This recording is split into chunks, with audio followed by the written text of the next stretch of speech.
Terus ini ngomongnya harus santai, nggak boleh provokatif. Begini, kita tahu dalam perdamaian Hudaybiyah itu poin-poinnya itu semuanya merugikan Islam. Di antaranya adalah jika yang Islam masuk kafir harus dibiarkan karena berarti masuk ke habitat asli. Karena Nabi sebelum jadi Nabi komunitas pokok itu kafir, sehingga kalau Islam masuk kafir kembali ke habitat.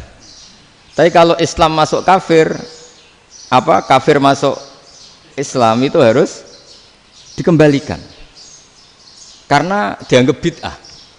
Maka kalau kamu dituduh bid'ah itu tenang saja dulu, Nabi itu ya dituduh ji'ta bidinin muhdas, kamu datang dengan agama yang baru.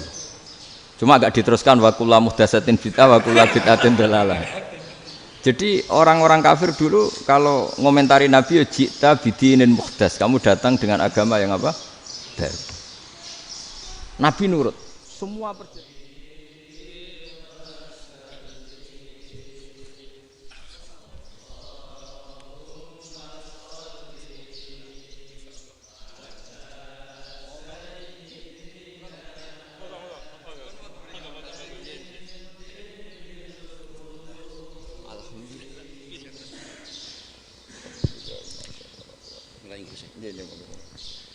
Bismillahirrahmanirrahim.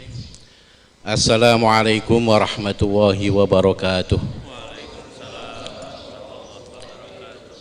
Alhamdulillah wassalatu wassalamu ala Rasulillah wala haula wala quwata illa billah, amma ba'du. Yang saya muliakan Kiai Haji Bahauddin Nur Salim atau yang kita kenal dengan Gus Bahak.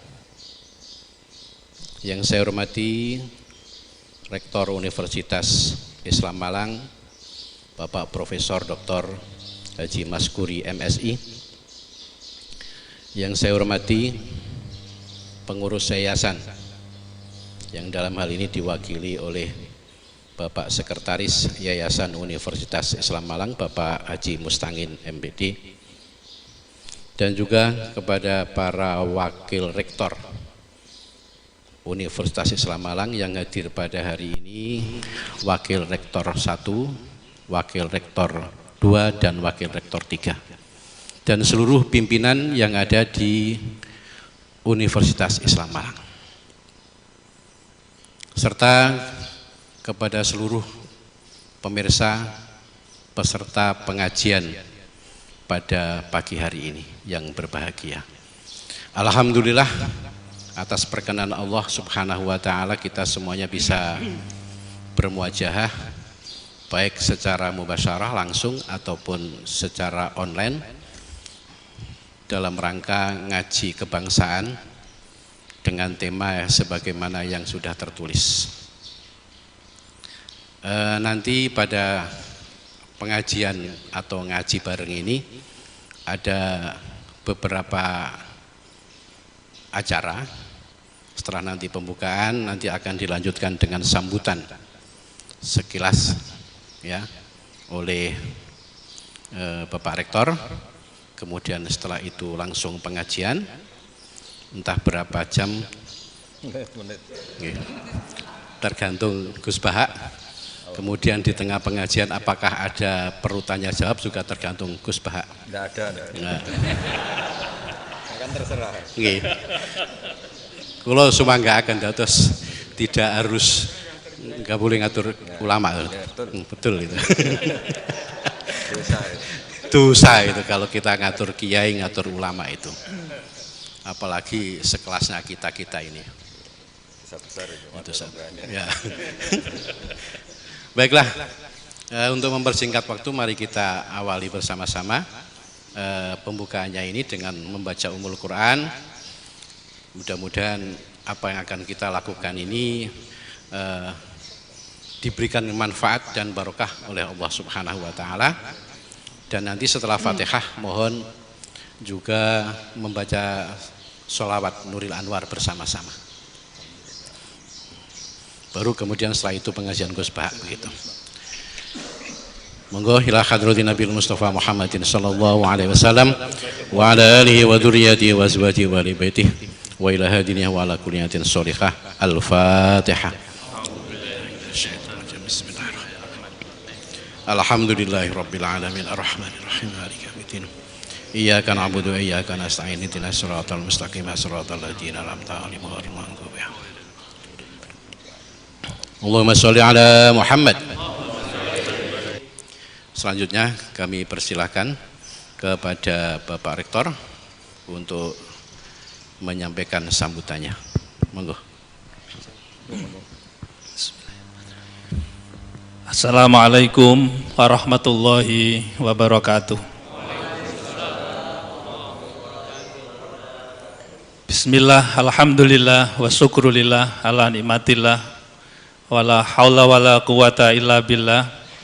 Allahumma sholli wa sallim ala sayyidina Muhammad wa ala alihi wa ashabi ajmain, amma ba'du. Sahibal fadilah al-mukarram Ki Haji Ahmad Ba'udin atau Gus Baha, kita doakan mudah-mudahan beliau selalu diberikan kesehatan oleh Allah, berikan kekuatan oleh Allah untuk membimbing umat. Yang saya hormati jajaran Yayasan Universitas Islam Malang, para wakil rektor, para pimpinan, dan ma'asyiral muslimin, baik yang secara langsung hadir maupun juga melalui online, yang insya Allah sama-sama dirahmati oleh Allah Subhanahu wa Ta'ala.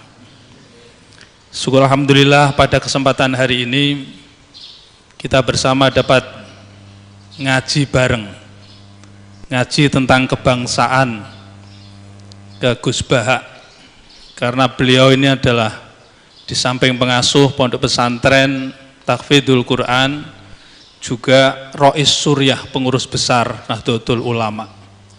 Maka dari itu tidak salah kalau Universitas Islam Malang di samping mengaji, di samping silaturahmi juga mengaji kepada guru kita, pada kiai kita, dan insya Allah sanatnya pas. Sanatnya insya Allah pas dan mutasil, kira-kira begitu. Jadi kalau Unisma ngaji ke Rois Suryah, pengurus besar Nahdlatul Ulama, ini sanatnya tepat. Jadi maka dari itu sudah lama kita ingin ngaji kepada beliau, dan alhamdulillah baru saat ini Allah memberikan kesempatan pada kita semuanya, dan mudah-mudahan kita mendapatkan manfaat dan berkah dari pengajian ini.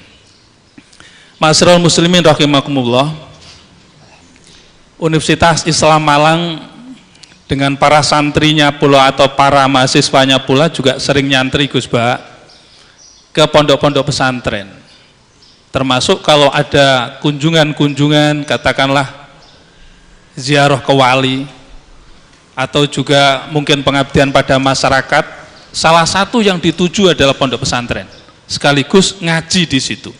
Bukan semata-mata kita menghadirkan kiai, tetapi juga kita mendatangi kiai.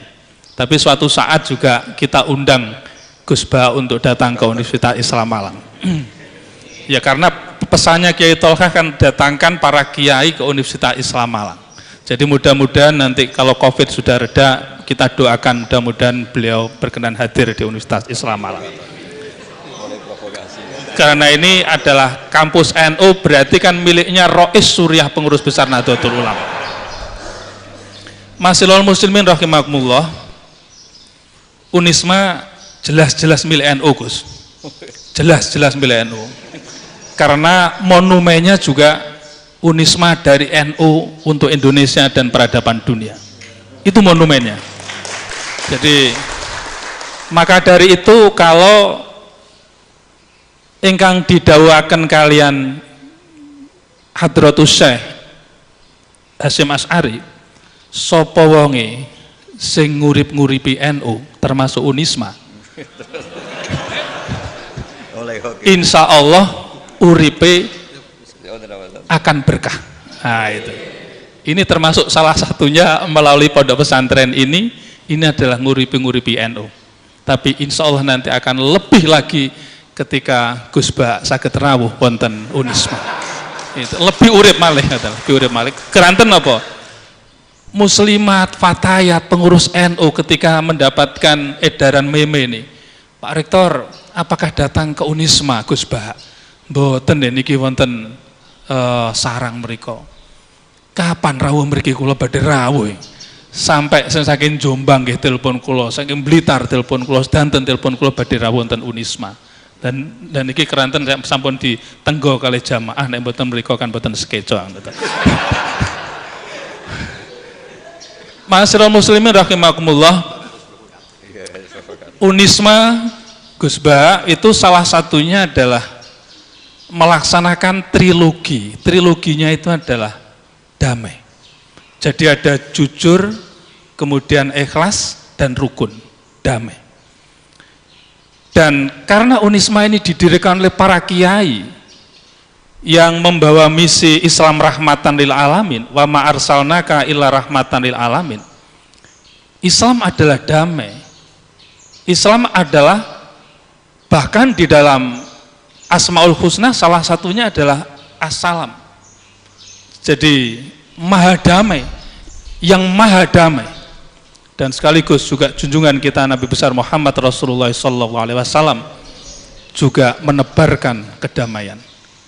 Spirit Universitas Islam Malang di dalam berbagai kajian-kajiannya adalah spirit kedamaian itu. Pertanian juga membawa spirit perdamaian, peternakan membawa spirit perdamaian, hukum membawa spirit perdamaian, kedokteran membawa spirit kedamaian, dan berbagai macam program studi adalah membawa spirit kedamaian, dan kedamaian itu. Insya Allah sejuk kalau sudah masuk di Universitas Islam Malang, dan nanti akan dirasakan oleh Gus Bah ketika nanti pandemi Covid masuk di Unisma, insya Allah akan lebih sejuk lagi. Itu. Ya, terus terang, karena orang nomor 1 di Indonesia sudah masuk ke Unisma itu kemudian merasakan Unisma adalah mengibarkan dan mengembangkan Islam wasatiyah, dan ini adalah warisan para ulama, ini adalah warisan para kiai, dan ini adalah warisan para pendiri Indonesia, dan itu harus dijunjung tinggi di Universitas Islam Malang. Maka kita akan mendengarkan dari pengajian yang nanti akan disampaikan oleh Gus Bah, dan ini semua Gus, ini adalah pimpinan-pimpinan di lingkungan Unisma. Saya bawa semua ke sini. Jadi mulai dari wakil rektor, pengurus yayasan, sekretaris pengurusan Pak Dr. Mustangin, ada pengurus yayasan banyak sekali. Kemudian wakil rektor, para dekan, ketua lembaga, bahkan alumni kalau nggak kami stop pada mau datang ke sini semuanya. Kami stop. Karena pandemi ini apapun kita harus melakukan physical distancing. Oleh karenanya, selaku pimpinan Universitas Islam Malang menyampaikan banyak terima kasih atas kesediaan beliau untuk bisa menerima kita bersama, dan sekaligus juga mudah-mudahan nanti bisa nyambangi sekali lagi di kampus Universitas Islam Malang. Wal afu minkum wallahul muwaffiq ila thoriq. Wassalamualaikum warahmatullahi wabarakatuh. Waalaikumsalam warahmatullahi wabarakatuh. Bapak Ibu yang saya hormati, terima kasih kepada Pak Rektor atas sambutannya.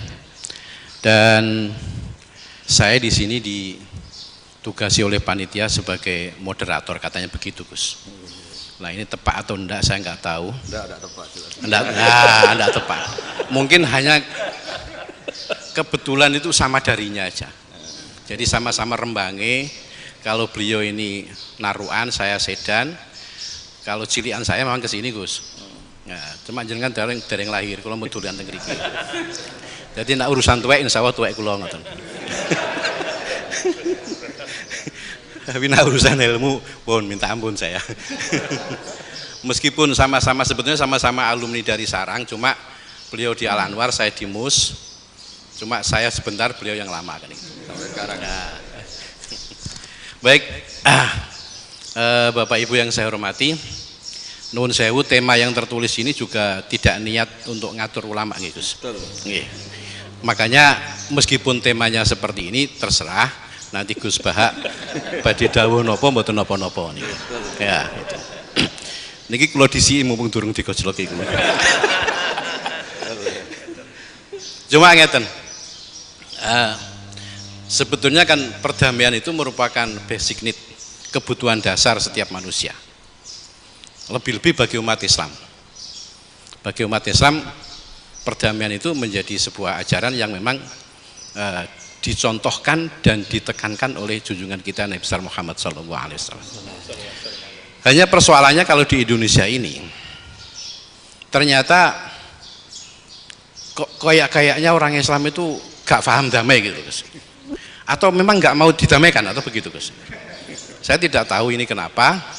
Yang jelas tuduhan-tuduhan kelompok tertentu kepada komunitas muslim terbesar di Indonesia itu sangat besar, bahkan disertai dengan tuduhan yang sangat menyakitkan bahwa Indonesia yang mayoritas beragama Islam ini adalah negara tauhid. Nah, kan gitu. Belum lagi ujaran-ujaran kebencian dan lain sebagainya. Ini mungkin bagi kita dari umat muslim mayoritas di Indonesia ini tentu ya bahasa naruhan ini ku gregetan, nah, gregetan betul itu. Nah, ini harusnya bagaimana dan bagaimana yang harus kita lakukan itu. Mun terserah panjenengan, kita semuanya ini siap mendengarkan. Termasuk umpamanya Pak Rektor digojloki mboten napa-napa. Sing penting barokahi ngoten mawon ka. Nah, nggih. Pun ngoten mawon, monggo kula serahkan dumateng Gus Bak seluruhnya. Monggo.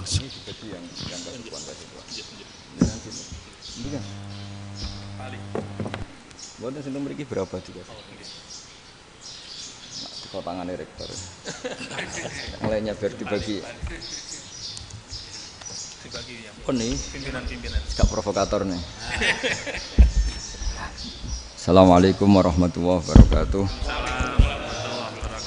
Bismillahirrahmanirrahim. Rabbi shrah li sadri wa yassir li amri wa hlul 'uqdatam min lisani. Allahumma shalli wa sallim ala sayyidina Maulana Muhammadin wa ala alihi wa sahbihi ajmain. Amma ba'du. Ini yang saya hormati pertama, pengatur saya ini Profesor Dr. Haji Maskuri. Yang cara ngomong tidak kayak profesor tapi kayak jurkam. Jadi kalau ciri utama akademisi itu kalau ngomong itu teduh, datar, runtut, sehingga memaksa orang lain itu menerima karena runtutan logika yang terbangun. Ya, kalau ini enggak, pokoknya kasar gitu, pokoknya orang itu. Ini agak lazim, agak dalam dunia ilmu. Semua wakil rektor, semua yang hadir yang saya hormati, saya seperti yang dikatakan moderator Pak Sinten, Bapak Anwar, bahwa memang saya tidak boleh terikat sama yang di belakang ini, karena ini kayak apa ya? Ada satu madhab yang anak-anak Unisma semuanya harus tahu, teman-teman di Unisma. Menjelaskan itu tidak lebih baik. Jadi karena seakan-akan belum melakukan. Indonesia itu dulu kedatangan Islam itu tidak pernah dipertentangkan antara Islam dan negara, sehingga diskusi itu sudah salah karena para wali itu tidak pernah mempertentangkan Islam dan keindonesiaan atau kebinekaan. Satu, bahwa para wali itu misinya dakwah. Di mana-mana dakwah itu pasti ketemu yang berbeda. Mulai beda agama, beda pilihan madhab, beda tradisi, beda kultur. Jadi itu tidak perlu dipertentangkan, tapi malah itu jadi lahan dakwah. Sehingga kita-kita ini kalau diminta diskusi hubungan negara dan agama, malah bingung. Memangnya kenapa? Itu seperti dulu zaman P4, saya punya kawan di Jogja, teman saya nulis tafsir Profesor Zaini, itu pernah zaman Pak Erto disuruh sosialisasi P4 di Papua. Apa hubungan Pancasila dan UUD 45? Itu orang Papua jawab, hubungannya baik-baik saja, Pak.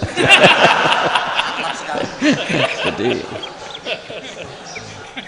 yang unik itu ketika disuruh baca Pancasila, 1 Pancasila, 2 ketuhanan yang Maha Esa. Akhirnya 6 kan? Kenapa Pancasila jadi 6? Yang unik itu ketika ditanya, ini saya melihat langsung di TV 7 itu, Indonesiaku itu. Ada anak-anak kecil ditanya, bendera ini milik siapa? Bendera merah putih itu. Jawabannya apa? Milik sekolahan, Pak. Karena memang milik sekolah. Itu yang tanya itu kaget. Milik sekolahan, Pak. Nah, tentang tema ini mohon dibaca ini langsung start ya, langsung serius karena tadi sudah kayak jurkam tadi ini yang langsung khas ilmuwan. Ini sebagai penghormatan saya pada Yunisma, ini khas keilmuan. Imam Zuhri adalah gurunya Imam Malik. Ya, saya ulang lagi ya, Imam Zuhri adalah gurunya Imam Malik. Halaman 29. Ini langsung start saya baca halaman 29. Dan ini terutama yang para punggawa-punggawa ini. Saya baca ya. Ini teks tidak ada yang saya rubah, memang persis seperti ini. Bismillahirrahmanirrahim. Yaqulu Zuhri, ini gurunya Imam Malik. Fama futiha fil islami fathun qablahu kana a'zama minhu. Innama kanal qitalu haitsul taqon nasu. Falam makanatil hudnatu wa wadu'atil harbu wa amana nasu ba'duhum ba'do wal taqaw fatafawadu fil hadits wal munaza'ah. Falam yaklim ahadun bil islami yaqilu syai'an illa dakhula fihi.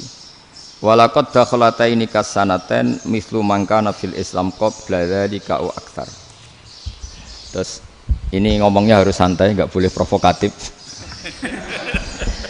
Begini, kita tahu dalam perdamaian Hudaybiyah itu poin-poinnya itu semuanya merugikan Islam. Di antaranya adalah jika yang Islam masuk kafir harus dibiarkan, karena berarti masuk ke habitat asli.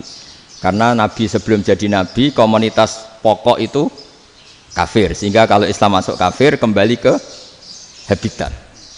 Tapi kalau Islam masuk kafir, kafir masuk Islam itu harus dikembalikan, karena dianggap bid'ah. Maka kalau kamu dituduh bid'ah itu tenang saja dulu. Nabi itu ya dituduh ji'ta bidinin muhdas, kamu datang dengan agama yang baru. Cuma agak diteruskan wa kullu muhdatsatin bid'ah wa kullu bid'atin dalalah. Jadi orang-orang kafir dulu kalau ngomentari Nabi ya ji'ta bidinin muhdas, kamu datang dengan agama yang apa? Baru. Nabi nurut. Semua perjanjian yang merugikan Islam itu Nabi nurut. Tapi Nabi hanya minta satu hal, jangan ada perang 10 tahun. Dan orang boleh seminar, boleh diskusi tentang Islam. Ya ini dengerin betul ini. Jadi saya tidak akan provokatif, ini pakai logika. Nanti bisa dipakai disertasi doktor. Tapi saya minta orang boleh diskusi, boleh seminar tentang Islam. Akhirnya saat itu juga ada orang yang masuk Islam. Di depan tulisan itu belum kering istilahnya. Datang ke situ, namanya Abu Jandal bin Suhail bin Amr. Itu datang ke Nabi, ya Rasulullah, saya ini mau masuk Islam. Kata orang-orang kafir, ini pertama Muhammad, kamu komitmen enggak sama perjanjian? Kalau kamu komitmen harus kamu kembalikan. Nabi bilang, ya Abu Jandal, kamu kembali ke mereka, ke habitat mereka, yaitu menjadi kafir, di komunitas kafir maksudnya. Akhirnya nangis. Umar, Sayyidina Umar itu mendekati Abu Jandal, kemudian memberi isyarat supaya ngambil pedangnya. Jadi isyaratnya wong ini baca ora wis. Maksudnya orang-orang kafir. Tapi Abu Jandal enggak mau. Singkat cerita akhirnya kembali ke komunitas kafir. Tapi yang dikatakan Imam Zuhri cara analisis ini enggak bisa pakai provokatif, harus pakai analisis. Innama kanal qitalu haitsul taqon nasu. Yang namanya perang itu menjadikan orang tidak berpikir jernih. Ini poin yang diambil oleh Rasulullah. Kalau dibahasakan Nabi curi kesempatan, masuk Nabi dikatakan mencuri, meskipun itu hanya bahasa ya. Enggak mungkin lah kita bahasakan seperti itu. Saya ulang lagi ya. Kenapa ada perang berkesinambungan sampai tahun ke-8 Hijriah? Mulai tahun kedua ada perang Badar sampai tahun 8 Hijriah itu perang terus. Nabi sama orang kafir perang terus. Akibatnya apa Pak Profesor? Namanya perang itu ya nggak kau bermikir. Pokoknya agar ketemu Islam perang, Islam ketemu kafir perang, nggak kau bermikir. Padahal Islam itu bisa diterima oleh akal sehat, harus lewat diskusi, lewat pengamatan, lewat pemikiran, lewat pengendapan berpikir. Makanya Nabi tahu ini masalah besar. Kalau orang perang terus, itu gak kober mikir Islam, tidak sempat diskusi tentang Islam. Makanya Nabi hanya minta satu poin. Oke, perjanjian ini saya turutin semua, tapi saya minta orang kafir semuanya boleh mendiskusikan Islam, boleh seminar tentang Islam. Mereka bilang iya, pada pikiran mereka kan diskusi paling piye. Ternyata betul, ada diskusi. Terus temanya gini, kira-kira bener di Muhammad Abu Jahal. Terus Tuhan Muhammad sama Tuhan Abu Jahal itu keren mana? Diskusi. Tuhan Muhammad itu khaliqus samawati wal ardi, yang menciptakan langit bumi. Sebagaimana kampanyenya Muhammad. Ya mereka masih jangkar bilang Muhammad. Kalau Tuhan kita, ya berhala itu yang kita bikin, yang kadang rusak, yang kadang kudanan, terus lumutan, pokoknya terus diskusi. Kita kok bener pengirannya Muhammad. Terus Muhammad Abu Jahal. Mulai dhisik Muhammad itu ora tau bodoh nih. Mulai dulu Muhammad tuh gak pernah bohong. Abu Jahal, waduh, wis bodoh nih ngongkonan. Wis ribet kan?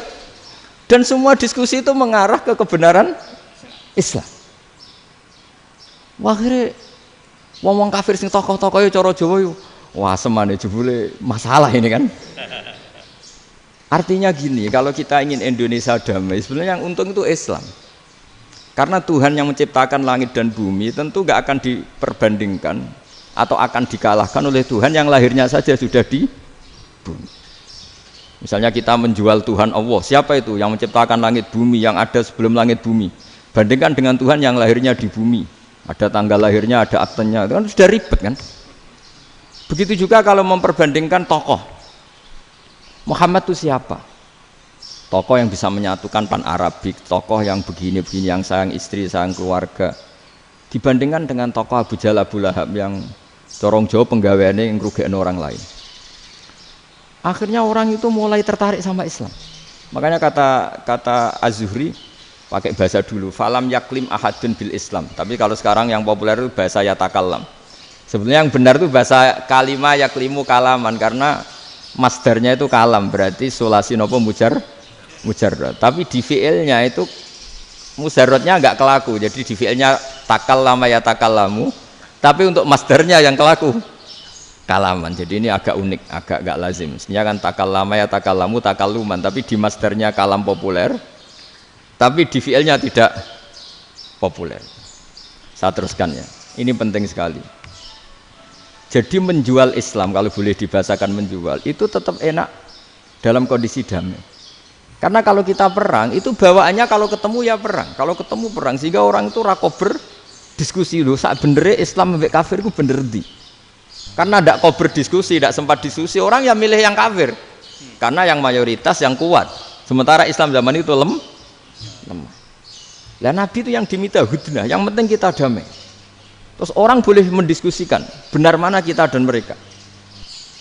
Ya setelah diskusi ya tadi kan nggak mungkin Allah yang begitu keren hebat pencipta langit bumi dibandingkan berhala yang mengurus dirinya sendiri saja tidak bisa.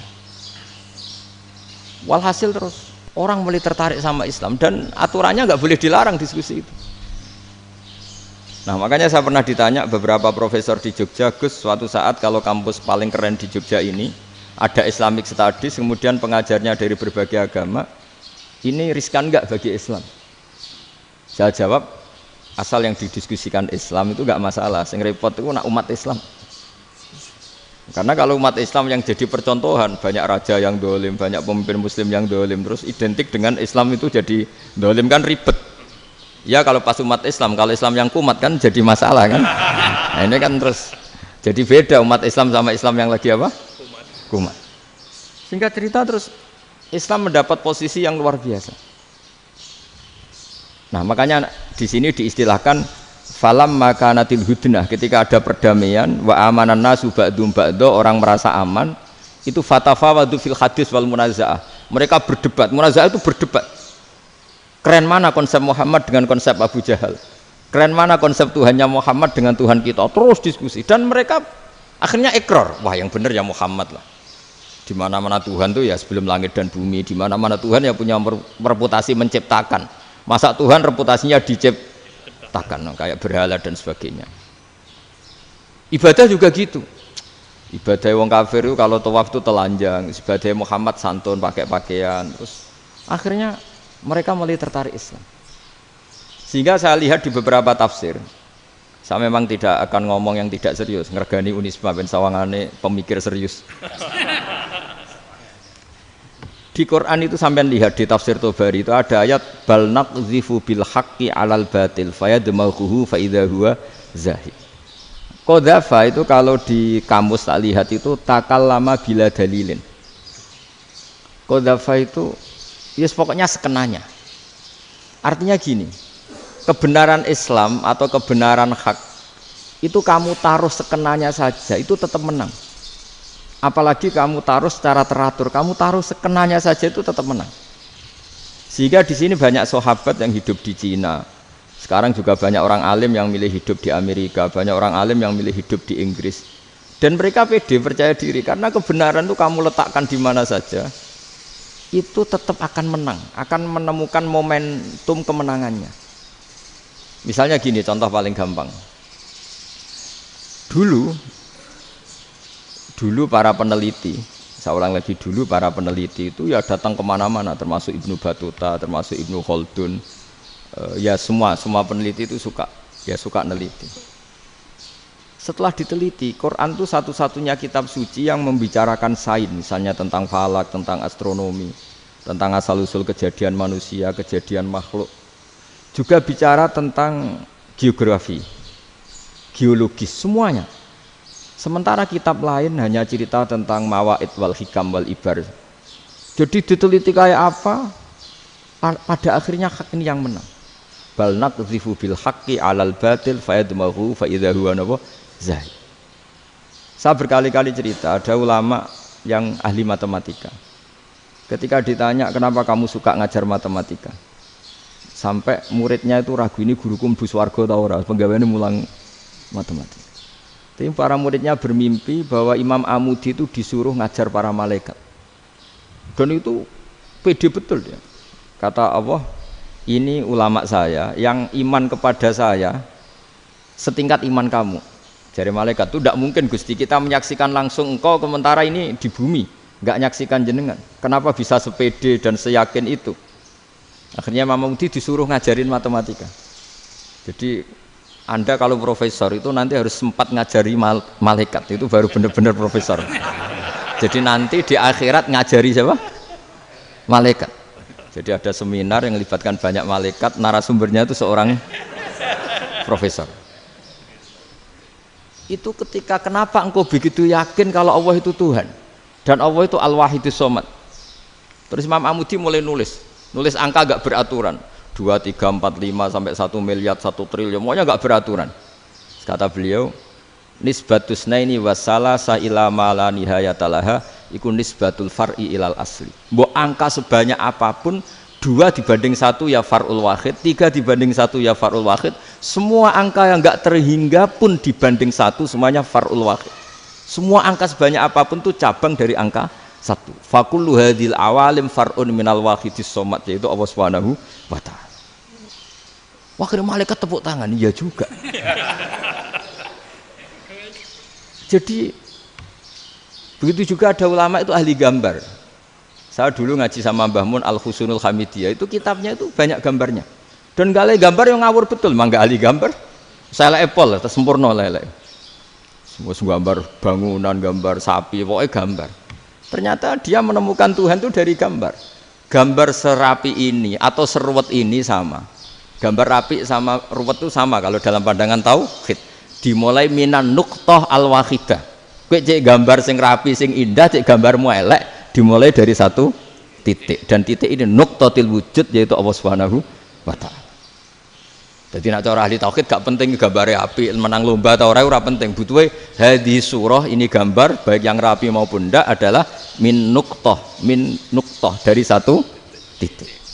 Ya. Alam raya sebanyak ini mbok gambar mbok ora, cek mulai Mars sampai Jupiter kabeh semua bentuknya yang banyak ini semuanya min nuqtatil wujud, yaitu dari titik wujud, ini kok Allah Subhanahu wa ta'ala. Di sini hebatnya ulama-ulama, mbok dia pengajar matematika, mbok pengajar gambar, semuanya dipakai perangkat untuk tauhid. Ya, itu kan juga bagian dari Islam damai, Islam yang sangat tidak perlu perang untuk orang dipaksa Islam, nggak perlu provokatif kayak tadi pidatonya rektor jenengan tadi. Jadi ciri utama ilmuwan tuh kalau ngomong datar tapi logikanya nggak terbantahkan, itu ciri khas ilmuwan. Kalau ciri khas politikus kalau ngomong itu keras, provokatif lah kira-kira gitu. Tapi isinya biasa. Nah saya berharap nanti semua profesor doktor itu datar tapi isinya kualitasnya bagus itu. Mentes. Jadi makanya terus kata ulama kenapa diistilahkan balnat zifu bil haqqi. Kenapa pakai qadzafa sementara qadzafa maknane takallama bila dalil. Maksudnya bila dalil di sini itu min ghairi ikhtiyajin ila dalilin. Kebenaran itu memang enggak butuh dalil. Apa kita perlu dalilnya apa? Buktinya apa? Kalau 3 itu cabang dari 1. Wong gendeng yang takok gitu pas orang gendeng. Wong 3 cabang dari 1 kok ditanyakan buktinya apa? Itu min awalil bidahah. Pertama orang pasti tahu kalau 3 itu far'ul wahid. 1 juta juga far'ul wahid. 1 miliar juga far'ul. Gambar yang sebanyak apapun ya dimulai dari 1 titik. Cek gambar benar maupun yang tidak. Akhirnya apa? Ulama dulu itu sebegitu rileks nerangkan tauhid. Lalu kenapa asma ini yang ya ini kan khas NU ya, khas pesantren. Sebenarnya saya keberatan pakai istilah khas NU, pakai khas pesantren karena NU itu anaknya pesantren, jangan dibalik pesantren anaknya NU karena sebelum ada NU itu ada pesantren. Tapi kayaknya Unisma lebih suka pakai bahasa NU dan saya ya agak orderan yang terpaksa disuruh ngomong. Ini agak apa ya, agak kacau sebetulnya ini agak kacau. Jadi NU itu sama pesantren itu tua pesantren. Jadi NU dilahirkan pesantren, bukan dibalik pesantren dilahirkan NU. Sehingga barokahnya didirikan pesantren ini, kadang nyuwun sewu sekali Mbah Hasyim itu kadang ide besar beliau itu ora dituruti wong NU. Jadi Mbah Hasyim cara kula kok dadi Mbah Hasyim ya mangkel. Mbah Hasyim itu ngarangno kentong. Nggih ngaramno beduk, tapi wong NU nganggo kentong. Beduk. Dan uniknya Mbah Hasyim enggak tersinggung. Karena ciri khas pesantren itu membolehkan perbedaan apa? Pendapat. Itu masyhur khilafnya Mbah Hasyim sama Mbah Fakih Mas Kumambang itu sampai dikitabkan. Saling ngeritik, saling macam-macam lah. Jadi cara berpikir Mbah Hasyim ketika Nabi rembukan, ini gimana ya cara menentukan waktu sholat ya? Ya pakai kentong ya Rasulullah, dzakalin nasara itu untuk orang Nasrani. Ya pakai buk itu trompet, dzakalil yahud itu untuk orang Yahudi. Terus, ada yang usul lagi pakai api ya Rasulullah, dzakalil majusi itu orang Majusi. Setelah itu ada orang datang lari-lari cerita mimpi azan tadi. Ya itu terus dipakai sarana pemanggilan sholat ya azan itu. Sehingga Mbah Hasyim menolak kentong. Karena mantas sababi qaumin fahuwa minhu. Beliau keras sekali sampai bilang haram. Beliau judulnya ya haram, al-jasus antakhrimin nakus. Setelah naskah itu sampai ke Mbah Fakih Mas Kumambang di Gresik situ, di daerah Dukun situ. Dulu nggak ada WA ya, jadi sampainya ya lama. Makanya saya sampai sekarang nggak punya WA karena ya saya ulama kan, kalau WA-an terus ya jadi ulama. Nggak jadi ulama main WA-an terus itu. Nah itu termasuk rektor gak kau bermikir itu mesti kebanyakan WA. Karena kan otaknya didikte oleh sesuatu yang masuk. Sesuatu yang dilihat itu kan pasti mendikte kita. Beda kalau yang enggak WA-an kan mikir apa kita yang menentukan. Kalau WA-an kan kita ditentukan. Mau mikir anaknya butuh apa gara-gara WA informasi Jakarta mikir Jakarta. Padahal secara kewajiban ngapain kamu orang Malang mikir Jakarta. Gara-gara WA mikir Jakarta belum selesai ada berita di Sulawesi, mikir Sulawesi. Habis itu mikir NTT. Makanya semua orang sekarang merasa tokoh nasional gara-gara informasi yang masuk itu nasional. Jadi Mas Yo RT yang mikir gimana Gus Indonesia kok. Ada RT sampai lupa kalau dia itu RT.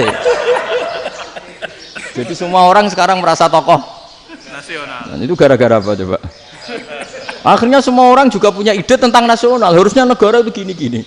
Jebule wonge sing duwe ikon itu sapa? RT. Ribet kan? Saya teruskan, setelah naskah itu sampai ke Kiai Fakih Mas Kumambang, beliau itu marah besar. Ini harus dilawan dan saya bukan karena benci Mbah Hasyim. Beliau teman saya ketika ngaji Kiai Mahfud di Mekah. Jadi Mbah Fakih dan Kiai Hasyim itu teman ketika ngaji di Mekah. Terus cara ngelawan itu lucu. lucu, gak ilmiah tapi gak ilmiah wong alim tetap ilmiah. Di mana-mana serupa itu tidak sama. Ya kalau mungkin zaman Nabi di Madinah itu zaman itu kentong itu identik dengan milik Nasrani. Di Indonesia beda. Pos kampling ya kentong, kebakaran ya kentong, wae sarapan orang di LP ya pakai kentong. Jadi tidak ada jaminan kalau kentongan itu identik dengan Nasrani. Lalu haramnya di mana? Yang di mana-mana tasabuh itu identik. Ini tidak identik. Mulai masalah kan? Mulai masalah. Jadi beliau gaya judul Hazruus. Hazruus itu kepala bergeleng-geleng. Sekarangan kok ngene jadi sekarangan kok provokatif gitu. Nah. Dan itu Mbah Hasyim ya hormat Mbah Fakih hormat Mbah Hasyim. Saya sendiri secara pribadi itu lebih suka pendapat Mbah Hasyim sebetulnya. Karena bagi saya sholat itu sakral, ya sudahlah kalau sakral ya dipanggil dengan sesuatu yang sakral yaitu kalimat thayyibah azan. Tapi saya tidak akan bilang kalau kentongan itu haram. Karena kalau haram alasannya mirip orang Nasrani. Sementara pos kampling ya pakai kentong, ada banjir ya kentong, ada kebakaran ya kentong. Jadi tidak identik untuk misa atau untuk sholat ala Nasrani. Tapi itu dulu ya rileks saja. Dua beliau itu ya saling menghormati, padahal saling kritik. Dan dulu ulama yang beda madhab itu ya saling menghormati. Imam Syafi'i itu kalau sholat di kawasan Masjid Abi Hanifah ya tidak kunut. Ketika ditanya kenapa kamu tidak kunut sementara engkau berpendapat kunut itu sunat, ikroman di hadal madhab, saya sangat menghormati madhab. Imam Ahmad bin Hanbal itu berpendapat kalau orang pakai bekam, pakai iftisot atau hijamah itu batal sholatnya. Sementara Imam Syafi'i mengatakan tidak batal apa sholatnya atau wudunya tidak batal. Tapi Imam Ahmad itu ditanya, apa kamu makmum Syafi'i? Bagaimana mungkin saya tidak makmum sama wali kutub seperti Imam Syafi'i? Padahal menurut keyakinan Imam Ahmad ini sholatnya batal. Ini habis ikhtijam udah wudu. Tapi tetap saja beliau karena perbedaan pendapat di furu' itu lazim. Ya orang boleh berdebat lah. Ketika Unisma datangkan saya, itu saking senengnya kiai, saking sombongnya sampai ngatur kiai, kan nggak pernah bisa diperdebatkan. Itu kan orang boleh debat kan? Itu saking angkuhnya apa saking senengnya kan nggak jelas kan? Kan dan orang boleh setuju pendapat saya, yaitu ngatur kiai itu haram. Setuju juga Pak Rektor, ekspresi mahabbah itu ya macam-macam. Dulu sahabat ya gitu, sahabat itu ada yang nggak kenal wajahnya Nabi sama sekali sampai akhir hayatnya. Ketika ditanya, lo kamu itu sahabat kok nggak tahu wajahnya Nabi? Saya tidak pernah berani memandang Nabi karena ijlalan Nabi, terlalu menghormati saya sehingga tidak berani memandang wajahnya. Ada sahabat yang penggawaannya dulu wajah Nabi sampai bisa nyifati alfiu faminunil hajib, sampai bisa nyifati detail karena dulu wajah Nabi itu ibadah. Ada seorang wali ditanya, kalau kamu di surga ingin nggak melihat Allah? Enggak. Loh, tapi semua orang ingin melihat Allah. Unazzihu dzalikal jamal an-nadhari misli. Ben gak elek-elek Allah tak delok terima aku. Wong ra jelas. Berarti kok delok pangeran. Banyak. Jadi justru tapi karena saking takzimnya. Enggak lah, mosok aku kok. Makanya saya berkali-kali cerita. Menurut kesepakatan ulama, soft awal itu paling baik. Tapi banyak juga wali yang kalau sholat itu di belakang. Koyok paling bener yang kok ngarep gitu. Lu bayangkan misalnya kamu semangat di soft awal di Masjid Haram, jebule sholatnya salah. Itu dari malaikat gayane kok ngarep, jebule ra roh. Iku di sini-sini wong. Jebule bodoh gitu. Gayane kok ngarep jebule. Coba orang kalau sowan Mbah Mun yang berani di depan itu kan ya ketuanya atau jubirnya kan. Yang merasa ndak pati pinter-pinter kan mesti di pojokan. Artinya sudut pandang seperti itu ya sah saja, apa? Sah saja. Makanya banyak sahabat yang jarang sowan Nabi, alasannya takut ganggu Nabi. Banyak yang sering sowan Nabi, alasannya seneng Nabi. Yang sowan ya seneng Nabi, yang enggak sowan alasannya seneng. Lu Nabi itu tokoh, punya keluarga, punya anak. Kalau saya sering sowan berarti sering ganggu. Yang sering sowan dia alasan ini khazanah kita harus istifadah. Jadi zaman dulu dia biasa dua sahabat, yang satu milih mahabbah itu milih sering sowan, yang satu juga mahabbah milih tidak sering. Karena pertanyaannya bisa dibalik kan, sering sowan apa sering ganggu coba? Nabi ape dar, assalamualaikum. Nabi nimang cucunya, assalamualaikum. Ayo bener yang sowan apa bener yang enggak kalau seperti itu. Akhirnya terus diatur sedemikian rupa oleh Quran. Walau annahum sabaru hatta takhruja ilaihim lakana khairal lahum. Jadi sahabat kalau mau sowan Nabi ya nunggu di Sufah. Kalau Nabi keluar berarti milik publik. Sekali masuk ke dalam tidak ada sahabat yang berani sowan. La tadkhulu buyutan nabi illa ayyudzana lakum. Kalau soal sampai masuk dalam harus nunggu dipanggil. Karena sekali Nabi masuk dalam itu milik privat keluarga, milik istrinya, milik cucunya, milik keluarganya. Jadi Nabi sekali keluar ke ruang itu berarti milik publik. Itu terus jalan tengah. Karena kalau langsung masuk, bayangkan saya itu sering menyaksikan. Mbah Mun habis ngaji 2,5 jam ngaji Jalalain, baru masuk, assalamualaikum. Padahal yai mungkin mau ke kamar mandi, mau ini itu. Jadi dulu itu Quran sangat modern. Sebelum ada dokter ngatur tamu, rektor ngatur tamu itu Islam sudah modern. Dia kan nggak fair kan?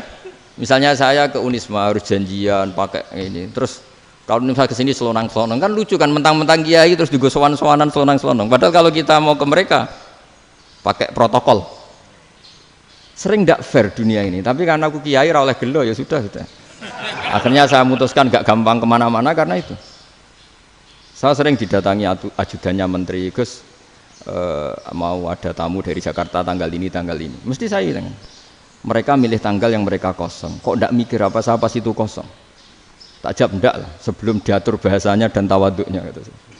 Akhirnya dibalik, datang lagi, Gus jam jenengan kosong apa kita menyesuaikan. Lah itu lagi dia akhlak kata saya.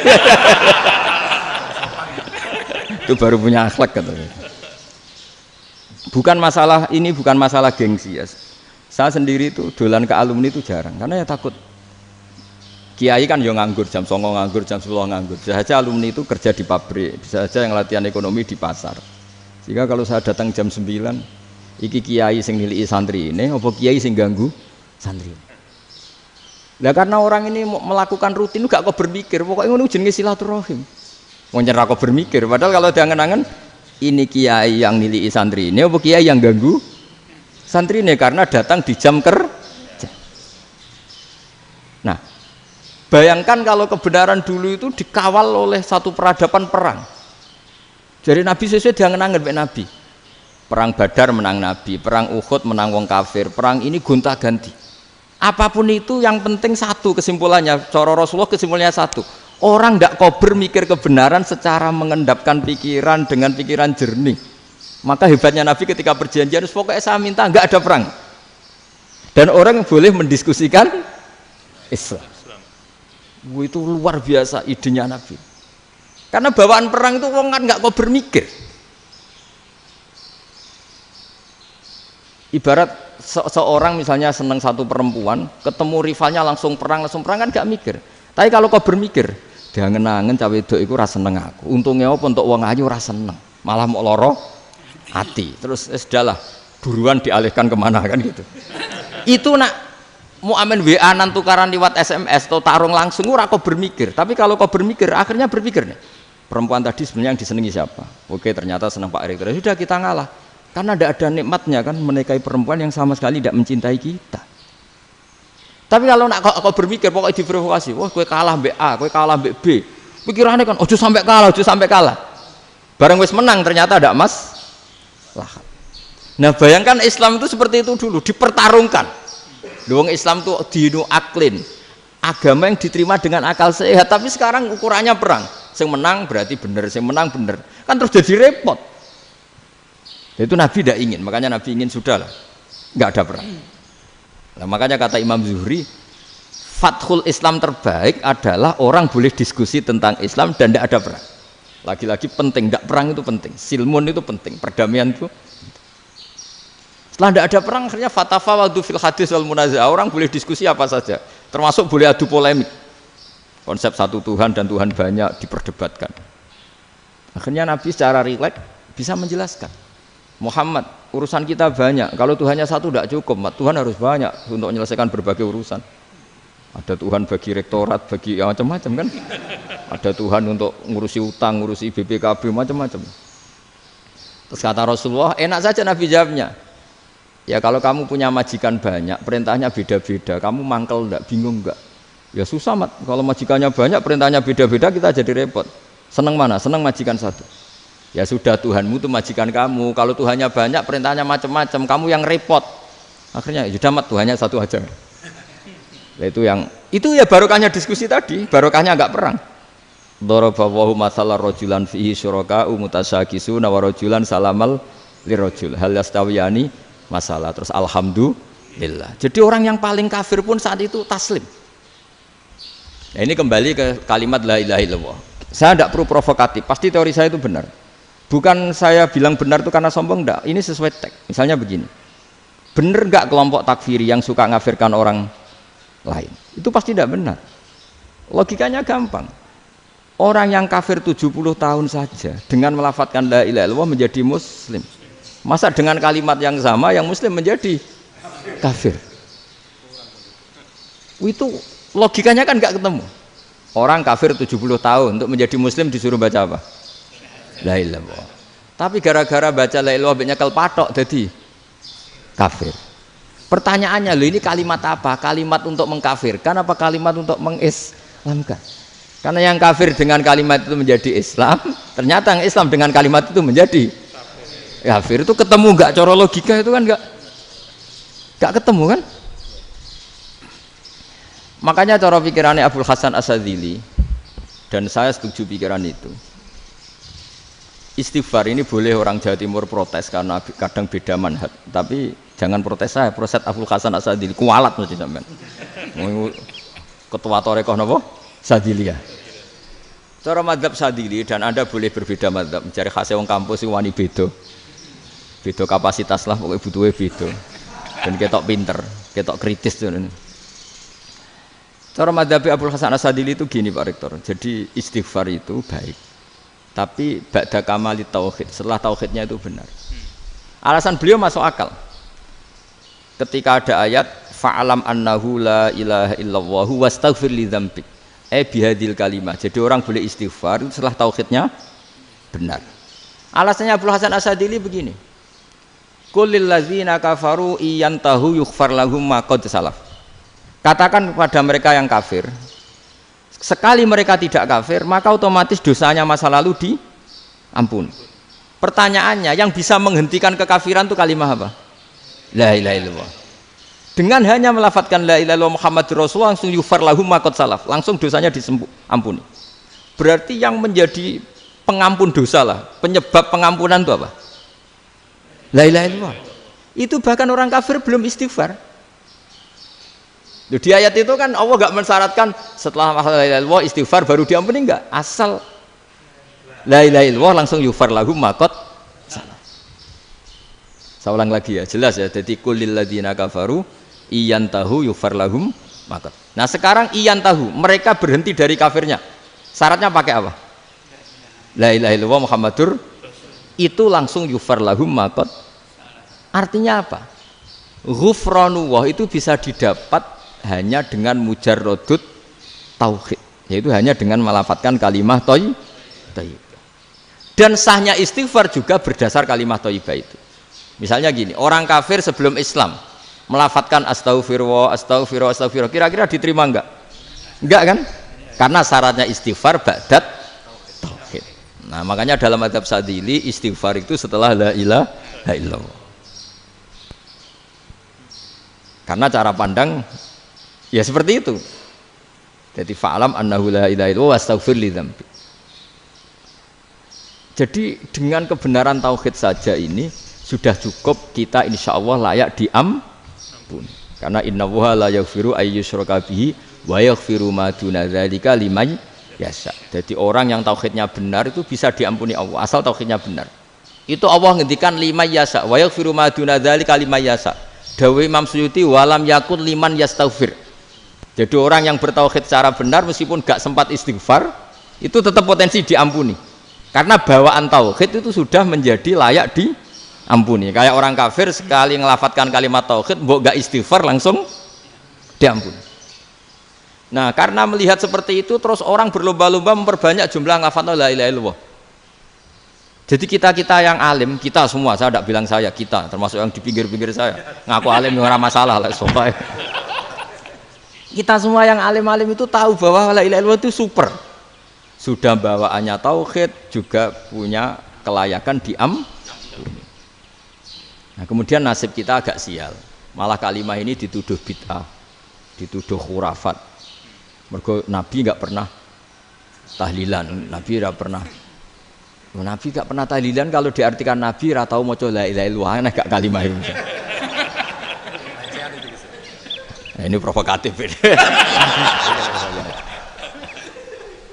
Jadi ini sudahlah keanehan-keanehan ini kita terima karena ciri utama wali, ciri utama ulama itu wa'udhu fisabili, harus pernah disakiti. Jadi kalau Unisma sakit kalau dituduh apa? Dituduh bid'ah itu berarti belum calon ulama.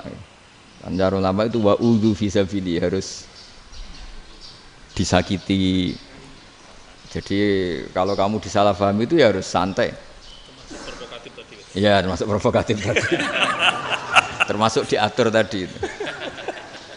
Jadi kalau cara berpikir kan, karena mereka itu memang kalau kita turutin itu memenya itu terlalu, kadang menghujat kita itu enak ya jadi KNU, ada orang mati datang, kiainya dapat makan, dapat rokok, terus pulang gitu.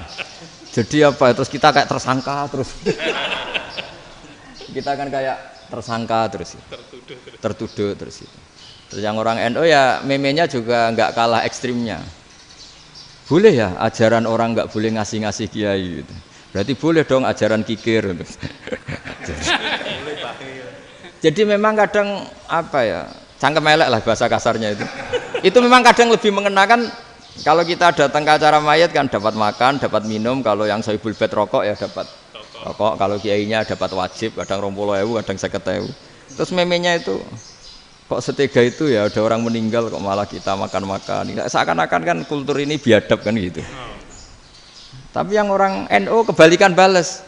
Oh ternyata nggak boleh ya mayat disodakoi, ternyata nggak boleh ya orang dermawan. Berarti Islam membolehkan medit ya gitu. Model ini kan. Tak angen-angen itu luwih mandi timbang takbir ya kan. Karena ini kan memicu emosi kan.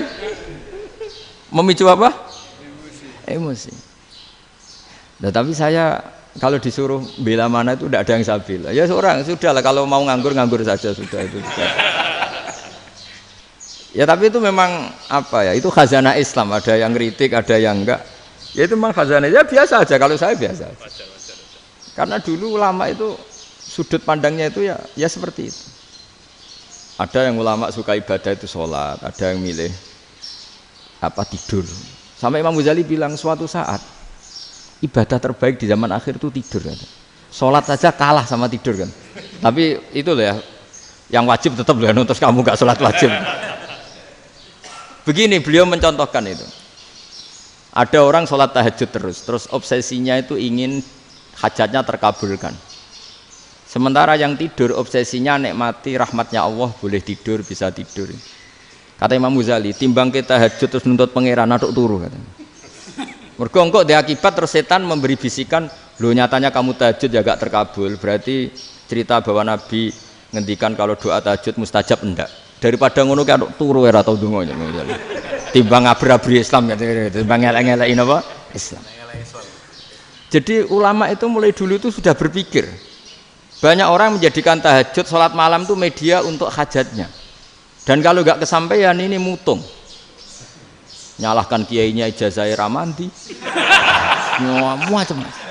Daripada ngono ora usah apa? Tahajud itu turu. Dan jenis kayak ini tuh banyak. Makanya ulama kayak saya itu saenake dhewe itu ya jarak. Saya sering didolani muhibbin terus bilang, Gus saya doakan gini-gini, saya mau nyalon bupati atau saya gini. Saya bilang gak waduh orang dongo, nak ramandi darani ulama dongane ramandi. Nak mandi kamu jadi bupati tetap nganggep karena beli. Sopo sing ora roh bupati saiki gak beli. Ribet kan? Ketika mereka jadi ngunsurkan doa kamu apa karena kemarin beli. Yang beli maksudnya nggak beli nggak usah tersinggung. Jadi ribet ngadepin. Nggak artinya gini loh, doa itu jangan dipakai begitu loh. Kalau minta nasihat, tak nasihati jadi bupati yang baik, gubernur yang. Kalau minta doa itu resikonya. Akhirnya kiai-kiai kalau diminta doa ya doa, sebenarnya diisinya itu gak doa kemenangan. Itu nggak selamat gitu. Karena ribet. Makanya Islam itu doa itu setelah iman. Aturan iman benar baru doa. Aturan iman benar termasuk Allah itu yaf'alu ma yasha, boleh melakukan yang dikehendaki. Allah nggak boleh terdikte oleh doa kita, nggak boleh. Ya saya ulang lagi ya, madzhab Hasan Asyadzili ini khas kita. Jadi la ilaha illallah itu didahulukan sebelum istighfar. Tapi kebalikannya madzhab Imam Sanusi itu dibalik. La ilaha illallah itu kalimat yang sakral.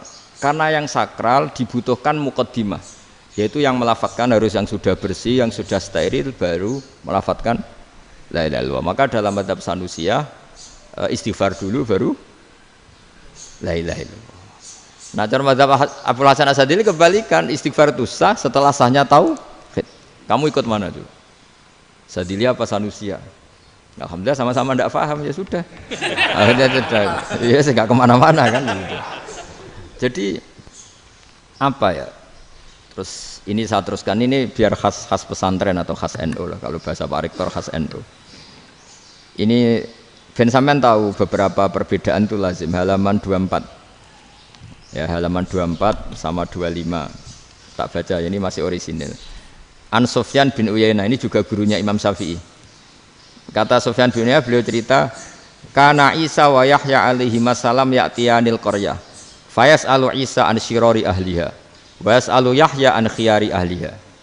Jadi Nabi Isa dan Nabi Yahya itu satu generasi, sama-sama masih muda. Kalau di satu kampung yang Nabi Yahya tanya, ini keluarga terbaik siapa? Saya mau nginap di situ. Karena kumpul orang baik itu nyaman. Kalau Nabi Isa kebalikan, keluarga terburuk mana ya, saya tak di situ. Nah terus akhirnya faqala lahu Yahya lima tanzilu ala syirarin nas. Kenapa kalau kamu bermalam kok malah kumpul orang-orang yang nakal? Innama ana tabibun udawil mardo. Saya ini nabi, ibarat dokter. Di mana-mana dokter yang ngumpuli yang sakit, ngobati yang sakit. Makanya di NU itu ya banyak kiai jazab mengumpuli yang nakal-nakal. Nak tepak yang ngentas yang nakal, nak ora tepak ya katut. Ini adu nyali lah sudah gitu. Tapi itu ada ilmunya, yaitu niru Nabi siapa? Isa. Kalau kamu dokter penelitian tuh cari daerah yang banyak pandemi apa yang bersih? Yang banyak pandemi, karena yang namanya penelitian ya di situ kan. Kalau kamu dakwah ngentas kemiskinan, ke daerah miskin apa daerah kaya? Nah sama, kalau ngentas kefasikan, ke daerah fasik apa daerah orang soleh? Fasik. Ya, tapi itu Nabi Isa. Nah kalau kamu tidak Nabi kan potensinya kan itu.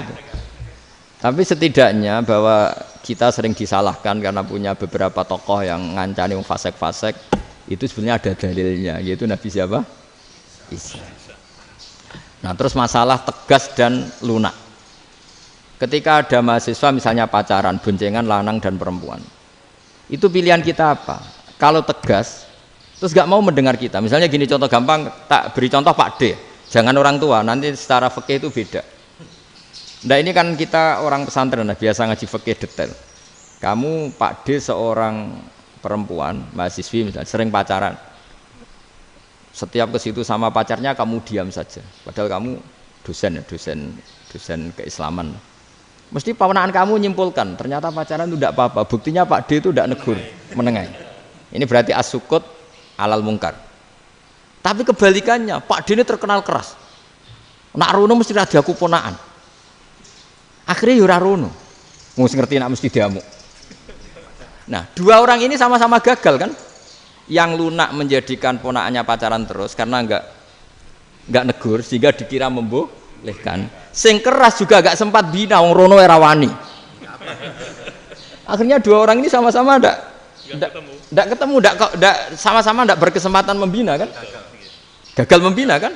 Karena yang keras ponaannya enggak pernah situ, berarti enggak bisa bina kan? Yang lunak membiarkan berarti juga ada bina. Nah, Islam itu antara dua itu. Ya agak terlalu lunak, enggak terlalu keras. Karena kalau terlalu keras, misalnya ada kiai terlalu keras, lu masyarakat mau tanya itu gimana? Lari kan? Loh, saya ini punya pengalaman pribadi. Saya ini kan kecelok orang alim. Itu kalau pernah ya saya itu berusaha ya pokoknya ya umumnya orang alim lah. tenang, terus anteng, enggak gejlok-gejlokan. Itu enggak ada yang tanya. Saya mimpi ketemu beberapa ulama itu disalahkan. Terus umat saya kalau mau tanya itu ke siapa? Wong alim wis wibawa, meneng tambah banget wibawane. Kalau Quran sering gojlok rektor macam-macam. Terus wong wanita kok, saya biasa ke pasar pandangan dicegot orang. Gus, putri saya itu sering keluar darah tapi melebihi batas haid gini-gini. Kalau badhe sowan jenengan, gak usah sowan ning kene mbek ngadeg-ngadegan. Terus tanya, yang haid berapa hari, Gus? Ya supaya rudat ilal adat. Adat sebelum dia punya penyakit istihadah itu berapa? 6 hari ya sudah, kembali 6 hari lainnya mustahadah, tetap sholat, tetap normal. Tapi kalau saya wibawa, moro pasar go tasbih duwilu. Iku mesti wong salaman njaluk donga yakin lho. Tapi baru kayak rada uraan ketemu wong-wong, dol pening ndi? Mak pening ndi? Gus beneran Gus ketemu jenengan kula wingi badhe tuwa kok. Akhirnya tanya. Jadi uraanku itu amdan. Lho nek sampean asli, iki asli uraan. Karena ndak uraan lah tetap ndak wibawa kan. Jadi baru kayak uraan itu ya banyak. Saya itu kalau ngantor di Jogja itu banyak orang yang tanya. Ya biasa tuh tanya macam-macam. Karena saya uraan. Ke pasar ya orang, bahkan di bis sering ketemu orang. Wah beneran Gus kalau badhe sowan jenengan badhe tanya ini. Ya sudah di sini aja. Jadi semua itu diilmoni. Nah, Nabi itu punya sisi yang dua-duanya jalan. Memang beliau luar biasa, dipilih Allah yang luar biasa. Nabi ketika wibawa itu banyak sahabat yang bahkan mengenali wajahnya aja tidak bisa. Ka'anna ala ru'usihim at-thair. Bayangannya seakan-akan di kepalanya itu ada burung yang takut terbang, saking antengnya. Tapi Nabi sekali mengeluarkan job, sekali santai, itu sahabat tanya itu sampai yang nggak pantas ditanyakan. Nabi saat tadi kumpul istri saya, tapi tidak enzal itu wajib mandi ndak. Aro'aita law anna ahadana ya'ti imra'atahu wa lam yunzil. Itu ya ditanyakan. Nabi mun kumpul itu betul saged enzal sepundi. Guys betul lagi. Terus ya ada yang tanya macam-macam. Ya saking ada sahabat dipanggil Nabi tambah lari, dipanggil lagi tambah lari. Panjenengan nyeluk, oh pas kula kumpul bojo kula. Lah kula kuwatir jenengan orang suci, saya belum mandi, makanya saya lari. Terus Nabi ngendikan innamal mukmin thahir, ya nak masalah ketemu kiai ra apa-apa ijek junub. Sementing kok nak salat ya dusik. Tapi Nabi sekali pakai madzahirul jalal, tapi pakai wibawanya, itu orang enggak berani ngomong. Tapi sekali Nabi rileks, itu orang bisa tanya apa saja, termasuk halal yang enggak pantas. Ya ada sahabat itu tanya lucu, tanya Maimunah. Maimunah itu ya cantik tapi sudah agak tua lah. Maimunah, ya umal mukminin, hukumnya ngambung bojo pas Ramadan piye? Wah gak roh aku, gak tahu diambung kan Nabi pas Ramadan. Tanya sauda, wah malah orang-orang diambung kalau sauda itu kan wis tuwa itu. Lucunya istrinya jawab, tanya Aisyah yang mungkin Nabi, iya yang mungkin tanya Aisyah. Itu yang usul ya istrinya Nabi Maimunah. Selalu Aisyah, tanya be Aisyah. Ya Amirul ya umal mukminin gini-gini. Wah Aisyah yang cantik masih perawan kan. Qabbalani Rasulullah bahwa oh Nabi biasa ngambung-ngambung pas Ramadan dan beliau tetap puasa. Akhirnya fakih ngarang kan wa takbil fi Ramadan wa tublah la tubtilu shauma ngambung ora. Iku ya udah biasa di sini. Ya nasib bojone ayu. Ndak ini artinya seasik itu. Jadi garwane Nabi sing ngrasa rodok tuwa. Wah aku ora tahu ya. Kok Aisyah. Serilek itu dulu itu. Maksudnya orang-orang Islam pertentangan itu. Maksudnya ini ya balik semua ini bedanya orang pesantren sama orang kampus. Kalau orang kampus mau cerita agama itu rahmatan lil alamin, tapi nyontokno rileke ora iso. Agama itu rilek, tapi nyontokno rileke ora iso. Mergo ya rapati ngaji. Contohnya ora iso, dadi mau gawe kaidah kok Islam itu rahmatan. Jadi Nabi itu lah, Allah juga gitu. Allah itu kalau sudah memperlihatkan madzahirul jalal, itu mbok malaikat Jibril rawani. Ketika Allah dengan madzahirul jalal. Tapi kalau Allah dengan madzahirul jamal, madzahirul apa? Jamal. Iku ya gojol-gojol kan ambek makhluke gojol. Ya buli-bulian cara sakniki. Ya sampean delok ning hadis syafaat itu, akhiru man dakhalal jannah atau akhiru man kharaja minan nar itu di beberapa judul. Ada seorang rojul yang ahli neraka ya, dintas mbek pangeran terus ditudono swarga. Gusti, swarga sengiler tok ora wong wayu, roh wis wong ngiler tok. Ngerjaluk Gusti mosok roh tok ora oleh mlebu. Jarimu asal mlebu metu kon neraka ora Ora jaluk-jaluk meneh. Sumpah loh ya, gak jaluk apa-apa meneh. Mboten Gusti. Sekali saya keluar dari neraka ndak akan minta apa-apa lagi. Wis. Wallahi, wallahi. La as'alu ghairaha. Mesti ghaira khoslah, ghaira tilkal khoslah. Ya niku pokoke selain keluar dari neraka saya ndak akan minta lagi. Didono swarga wong do kelon seruwibet kan.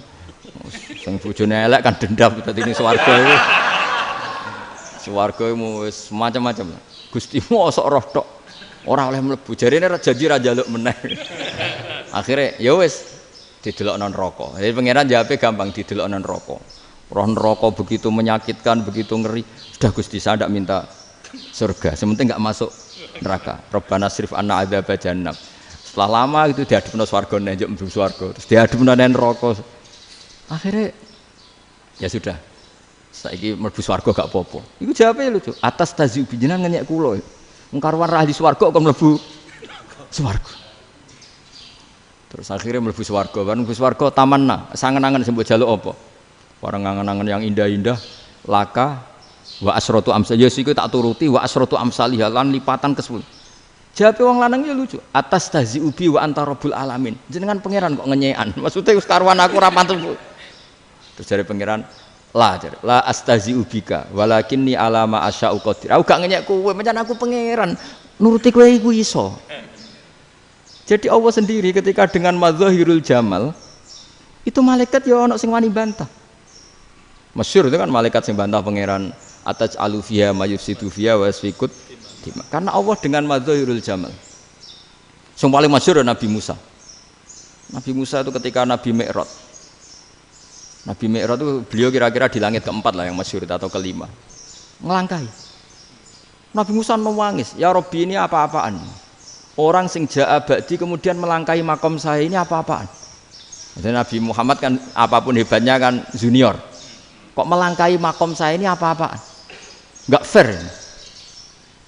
Sampai Nabi Muhammad itu tanya gini sama Jibril. Reaksi Allah gimana ketika melihat Musa seperti itu? Jawab malaikat Jibril lucu. Ya roh hiddatahu. Allah sapal gayane Musa. Biar. Jadi lucu. Ya dibiarin aja sama Allah. Tapi wong jenenge Nabi Musa itu kekasihnya Allah. Tetap berkah bagi kita. Betul. Ketika setelah Mi'raj diwajibkan sholat 50. Gentenan Nabi Musa kelihatan nabinya.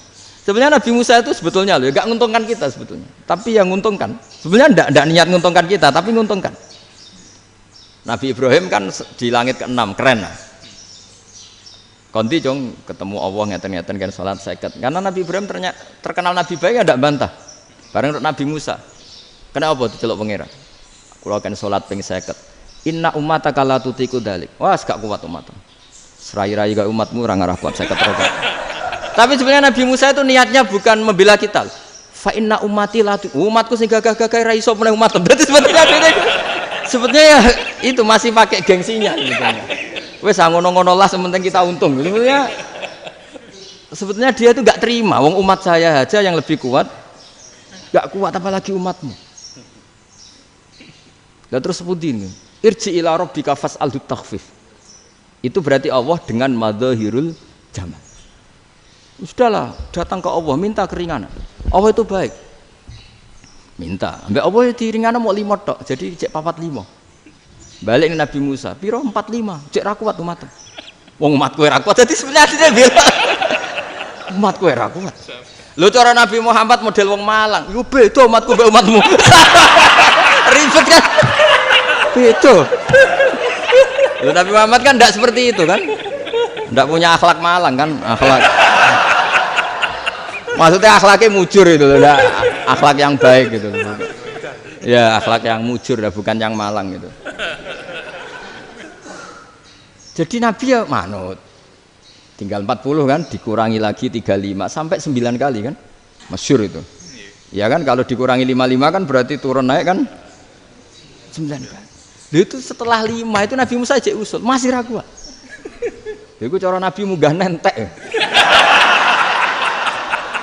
Ini entek ya. Terus iya ada tuntas betul. Bisa bebas. Terus munggah ado-ado lha opo?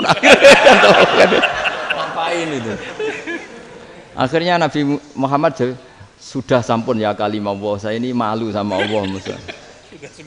Sudah 9 kali dan diturutin terus. Jadi Allah kalau dengan madzahirul jamal itu Nabi Musa biasa nego sama Allah. Tapi ketika Allah dengan madzahirul jalal itu Nabi Musa enggak berani. Yaitu di hadisus syafa'ah. Hadisus syafa'ah ketika manusia datang ke Nabi Adam, ya tuna Adam. Ya Adam anta abul basar ngene isfa'li lana inda rabbik. Kamu saya minta mensafaati kita. Nabi Musa, Nabi Adam, inna rabbi qad ghadibal yawma ghadaban lam yaghdab qablahu mislah wa la yaghdab ba'dahu mislah. Ini Allah sedang murka besar dan tidak akan murka seperti ini lagi. Sudah saya tidak berani, nafsi. Nabi Ibrahim enggak, termasuk Nabi Musa ketika itu ya enggak berani. Karena Allah dengan madzahirul jalal. Itu Nabi Musa enggak berani. Sudah saya sendiri itu pernah salah. Yaitu saya membunuh seseorang yang enggak disuruh oleh Allah membunuh itu, yang pas jotosi orang Kipti. Akhirnya datang ke Nabi Muhammad. Pas ke Nabi Muhammad, Allah dengan madzahirul jamal. Dengan madzahirul jamal sampai Kanjeng Nabi ngendikan analah, saya akan memintakan syafaat kalian. Terus fa ahmadu rabbi bima hamida allamaniha rabbi. Saya muji Allah dengan pujian-pujian yang orang lain tidak tahu, hanya saya yang diajari, kata Rasulullah. Nah di sini menurut banyak ulama termasuk kitab yang saya baca, kenapa Muhammad sebagian namanya Ahmadu? Itu dari af'al tafdil, fa Muhammadun Ahmadu min ghairihi. Muhammad Rasulullah itu kalau muji Allah di atas cara mujinya Nabi yang lain. Jadi Ahmadu bukan dari fi'il mudhari' lil mutakallim tapi dari af'al apa? Tafdil. Fa Muhammadun Ahmadu min ghairihi. Bahwa Kanjeng Nabi Muhammad sallallahu alaihi wasallam itu cara mujinya Allah di atas pujian para nabi. Makanya di sini Sayyid Ali Zainal Abidin kalau muji hamdal hamidin wa fauqa hamdil hamidin. Jadi pujian saya ini di atas rata-rata cara mereka apa? Memuji. Yaitu sirinya apa? Nabi itu tahu bahwa akhirat itu tidak bisa batasi Allah. Kamu tidak bisa nyemprit Allah. Allah, ini akhirat loh. Amal sudah ada manfaat. Ingat itu. Tidak bisa seperti itu. Allah itu nggak bisa tunduk sama konstitusi yang bernama akhirat. Artinya Allah meskipun di akhirat tetap duwe hak yaf'alu ma yasa atau yaf'alu ma yurid. Nggak bisa kamu terus wah ini akhirat, amal ra iso dikirim wong mati, amal ra iso dikirim. Yo pangeran kok mbok atur. Kalau kita yang mengirimkan nggak bisa, tapi kalau Allah tetap bisa. Makanya ada kiai mengatakan kodok qadar ora iso dirubah, itu kamu. Makanya ada seorang kiai ditanya, kodok qadar iso dirubah sekali dicatat selesai. Jari kiai tadi, tapi nak Allah iso. Dalile apa? Yang huwa ma yasha wa yusbit. Nak Allah ya iso, sing ra iso kan kita. Nah, Nabi itu tahu betul meskipun akhirat itu Allah masih bisa dinego saking baiknya.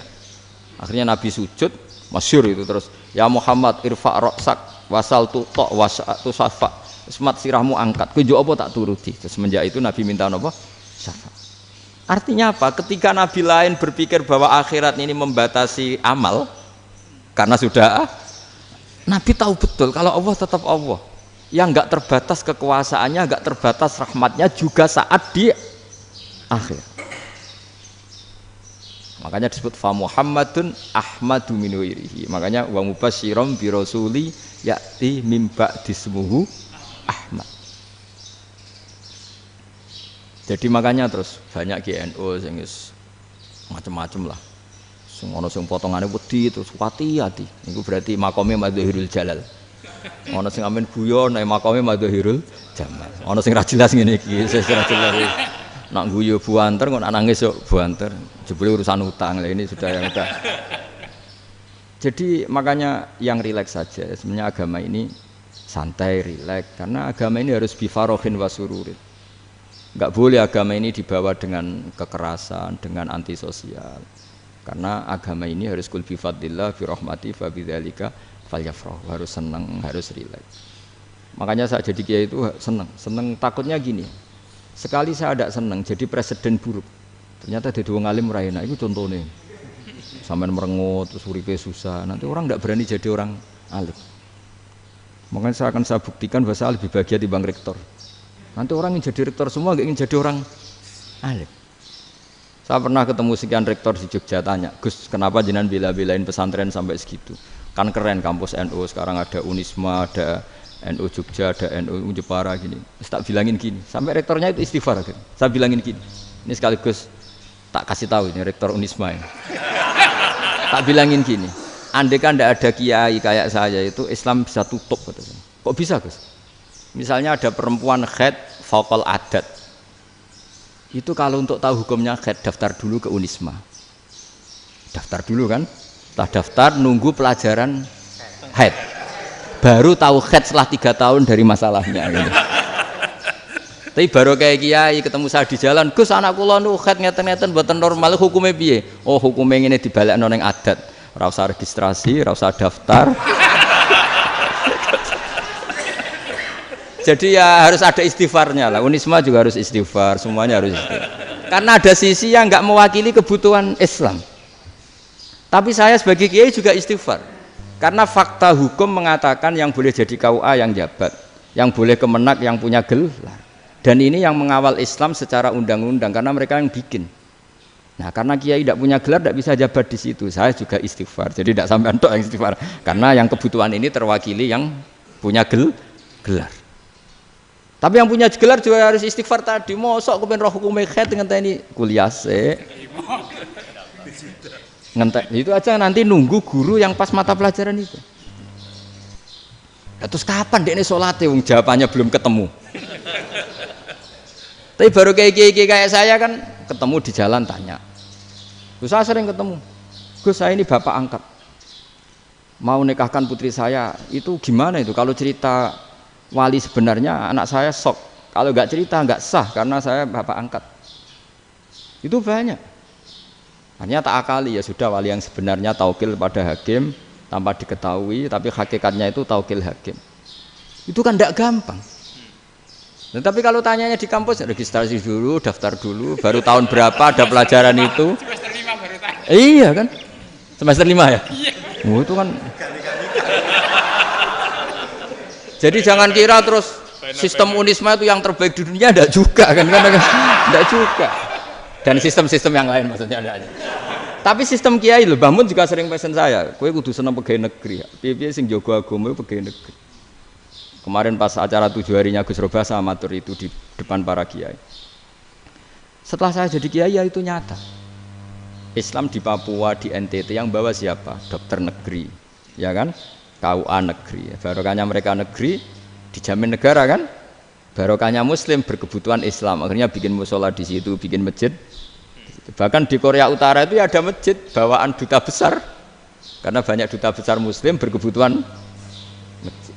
Yang bisa gini itu yang negeri apa yang swasta? Negeri lah. Di sini kiai tidak mewakili semua kebutuhan apa? Islam. Tapi kampus juga enggak, kampus Islam sekalipun tidak memenuhi semua kebutuhan Islam tadi. Masa orang tanya kan nunggu semester berapa tadi? Semester 5 masih daftar dulu. Nunggu pelajaran itu. Payahnya pas ketemu dosennya, wong saya tidak pernah kan ribet kan? Pas dosennya cowok gitu. Jadi sudahlah, makanya ini. Iya, makanya ini kan bentuk kearifan lah. Jenengan ngakui fungsi kiai kayak saya itu bentuk kearifan. Saya juga ngakui jenengan ini butuh kearifan. Saya sering didolani KUA itu. Itu rata-rata ya didikan kiai. Kompilasi hukum Islam itu banyak ya, janda cantik. Contohnya harus cantik, kalau jelek nggak mungkin terjadi kan. Ada janda cantik kebetulan suka kawin tapi takut zina. Saya ulang lagi, suka kawin tapi takut.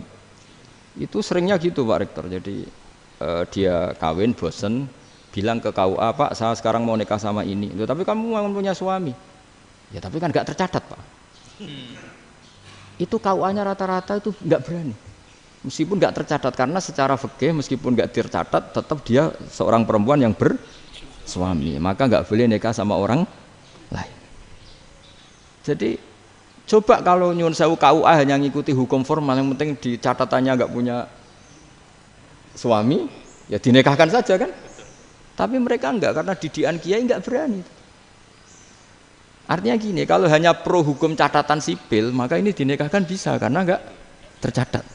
Tapi secara hukum santri enggak bisa dong menikahkan perempuan sing dzati zaujin yang punya suami. Jadi ini barokahnya kerjasama yang baik. Jadi di masyarakat itu tertanam didikan kiai, enggak boleh nikahkan perempuan yang bersuami. Tapi di KUA ngikuti hukum formal.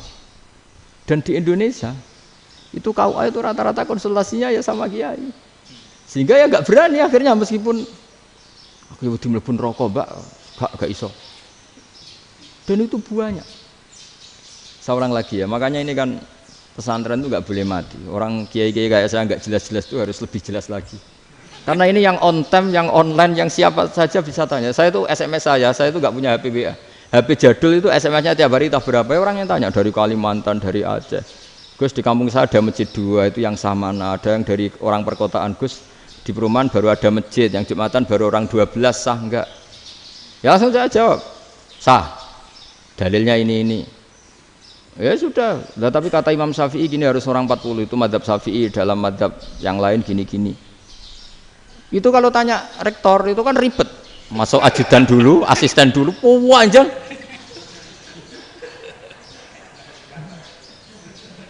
Wah itu kan ribet kan? Manggil dosen dekan VAI dipanggil, dekan VAI nggak mau langsung jawab, cari dosen yang nekuni itu. Usul fikih saya nekuni itu baru seminar, nunggu dulu Mbak ini orangnya baru. Panjang kan? Bisa tutup Islam kalau kesuwen.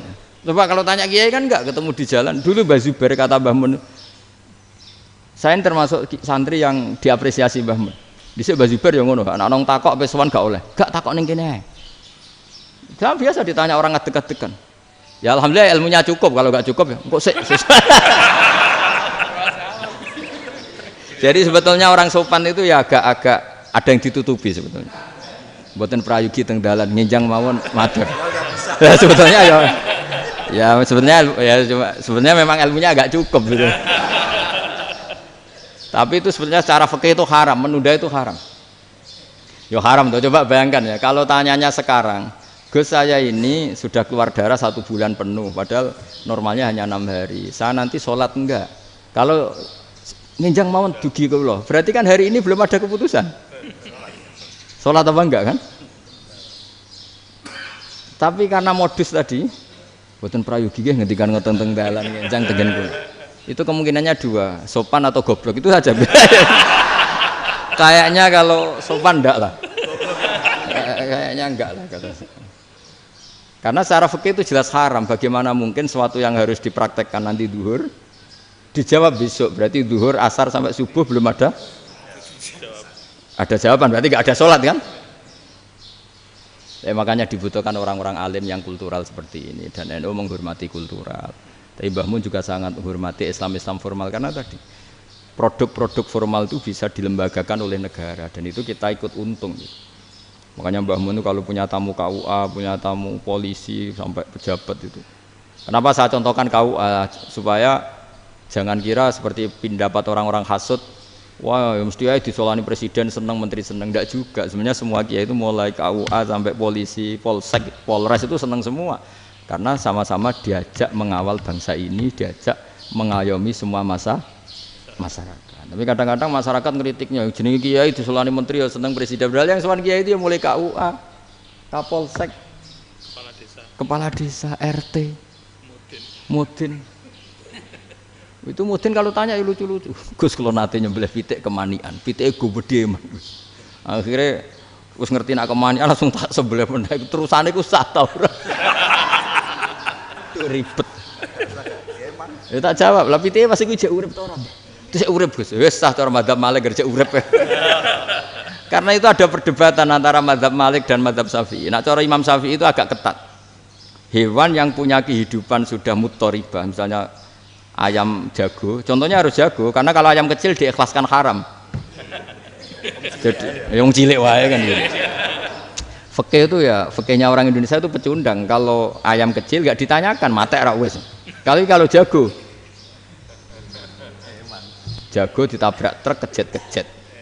Andai kan nggak disembelih pun mesti mati. Itu cara madzhab Syafi'i itu haram. Karena penyembelihan ini tidak menjadi penyebab kematian, tapi memang karena kecelakaan tadi. Tapi cara madzhab Imam Malik enggak. Andai kan enggak disembelih, matinya kan 2 menit lagi atau 1 menit lagi. Andai kan enggak disembelih. Berarti mati sekarang itu bawaan pisau apa bawaan kecelakaan? Ya sudah halal gitu caranya. Nah akhirnya ya saya bilang ya sudahlah kita semuanya Malik. Jadi cara debat, cara Imam Syafi'i enggak, cara berpikir itu sudah tidak kehidupan yang normal. Yang dimana-mana penyembelian itu mematikan yang hidup normal. Jadi agak ketat. Sehingga dalam contoh kemanian, kalau dalam bahasa Jawa nyembelih agak sempurna terus pesonya jatuh atau apa itu, kalau pakai mazhab Syafi'i agak kesulitan. Jadi kalau mazhab Malik asal diselesaikan cara fauron dan juga sebagian mazhab Syafi'i itu halal. Nah orang mesti tanya gitu, Gus, wedhusku tabrak truk, eman Gus kejet-kejet. Tapi nak pitik cilik ra ditakokno. Makanya termasuk kritiknya Mbah Mun, tapi ini madzhabnya Mbah Mun ya. Kamu boleh ikut boleh ndak karena ini urusan ndak penting. Dewe wong-wong lucu, nak ditakoki yuyu muni haram mergo amfibi. Yuyu ngerti sampean? Yuyu nggih. Tapi nak ditakoki kepiting muni halal. Mergo nak yuyu haram gak eman, nak kepiting eman. Padahal alasannya coba, kenapa yuyu haram? Karena amfibi kan, bisa di air. Pertanyaannya, kepiting seperti itu enggak? Nah, tapi kepiting kalau haram kan eman. Karena besar kan. Kalau yuyu silahkan haram kan gitu. Artinya apa? Fikih kita ini agak-agak pecundang gitu, agak-agak pertimbangan. Iya, ini lucu kan? Kualitatif. Coba alasannya yuyu haram karena apa? Amfibi kan? Hidup dua alam. Pertanyaannya kepiting seperti itu enggak? Iya, kenapa kalau orang tanya, yuyu haram apa halal? Rata-rata jawab haram. Tapi kalau kepiting mulai khilaf. Loh mestinya kan sama kan? Lah itu karena unsur imannya. Iya tadi. Saya juga sering melihat tonggo-tonggo itu. Ayam cuwilik sakmene ketabrak truk, enggak ada yang tanya. Tapi saya pernah jalan-jalan di Narukan sini. Ono jago ketabrak, sing duwe langsung marani kula pas saya naik motor. Gus ini halal apa haram? Nak langsung kula sebelah halal apa haram? Wis kanggo kowe halal kanggo halal. Karena saya tahu tak jawab haram mesti kecewa itu. Aduh. Akhirnya kiai ini beratnya kan. Ya akhirnya ya saya setelah itu Fatihah Imam Syafi'i ngapunten nih umat kula nu ora siap madzhab jenengan tuh ndak siap. Iya kan akhirnya pakai madzhabnya Imam Malik tadi. Ya tak Fatihah Imam Syafi'i ini mboten niat nglawan jenengan. Tapi ngobati tiang eman. Mergo pitike besar itu. Jadi ini kan cerita ya, itu makanya yang rileks saja lah bahwa Islam ini yang rileks, yang menyenangkan karena ya agama ini harus menyenangkan. Raditu billahi robba. Raditu itu senang banget, ridho itu puas. Enggak boleh beragama pertuntungan terus emosinan. Ya marem atau raditu itu marem, jadi yang nyaman. Ya saya kira demikian. Assalamualaikum warahmatullahi wabarakatuh. Pelajari Pak. Ya, bagus. Pon. Alhamdulillah. Satu aja yang di sini benar. Oh, satu aja. Nggih. Syarat. Nggih, damel syarat. Jadi mungkin ada satu pertanyaan aja. Satu saja. Bukan keluhan. Ini mumpung Gus Bak pada Madhohirul Jamal nih. Iya, Madhohirul Jamal. Sebentar lagi sudah Madhohirul Jalal. Jadi gak kena ditakoni. Monggo setunggal mawon. Ya, bagus. Ini gini, ambil. Nggih. Ampun dawa-dawa terus Gus. Ya jagal-jagal ya. Assalamualaikum warahmatullahi wabarakatuh. Saya Fadil, alumni Unisma yang kuliahnya paling lama. Masih di jalanan. Gus, pertama saya muhibin jenengan ngikuti 3 tahun terakhir kayaknya. Sepertinya ketika Mbah Hasyim Asy'ari hadir di tahun 1900-an sampai mendirikan itu kok suasananya sama seperti Gus Baha hadir di tengah-tengah situasi genting Indonesia ini. Saya kira yang memunculkan nama Gus Baha di banyak media online yang saya amati itu malah awalnya dari kelompok bukan kita gitu. Dan itu kami melihat bahwa apakah nanti 1926 dan 2026 satu abad NU, saya kok termasuk orang yang punya apa ya semacam harapan gitu. Gus Baha bisa ya mungkin kalau beliau Mbah Hashim Rais Akbar, sekarang Rois Am, nanti ada istilah baru lah, tengah-tengah antara Rois Am dan Rois Akbar. Karena setiap satu abad harus ada mujadid dan kami berharap kamu aja tak angkat. Itu yang pertama, artinya mohon maaf Gus. Yang kedua soal saya termasuk orang yang cukup iskal dengan peristiwa Nabi, kalau banyak disebutkan itu kisah Nabi Khidir atau Khodir yang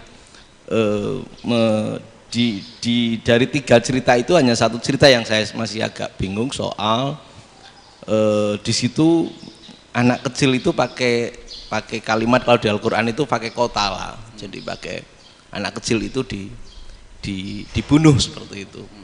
Jadi ada istilah yang apakah memang saat itu ada syariat yang membolehkan atau memang ada sesuatu yang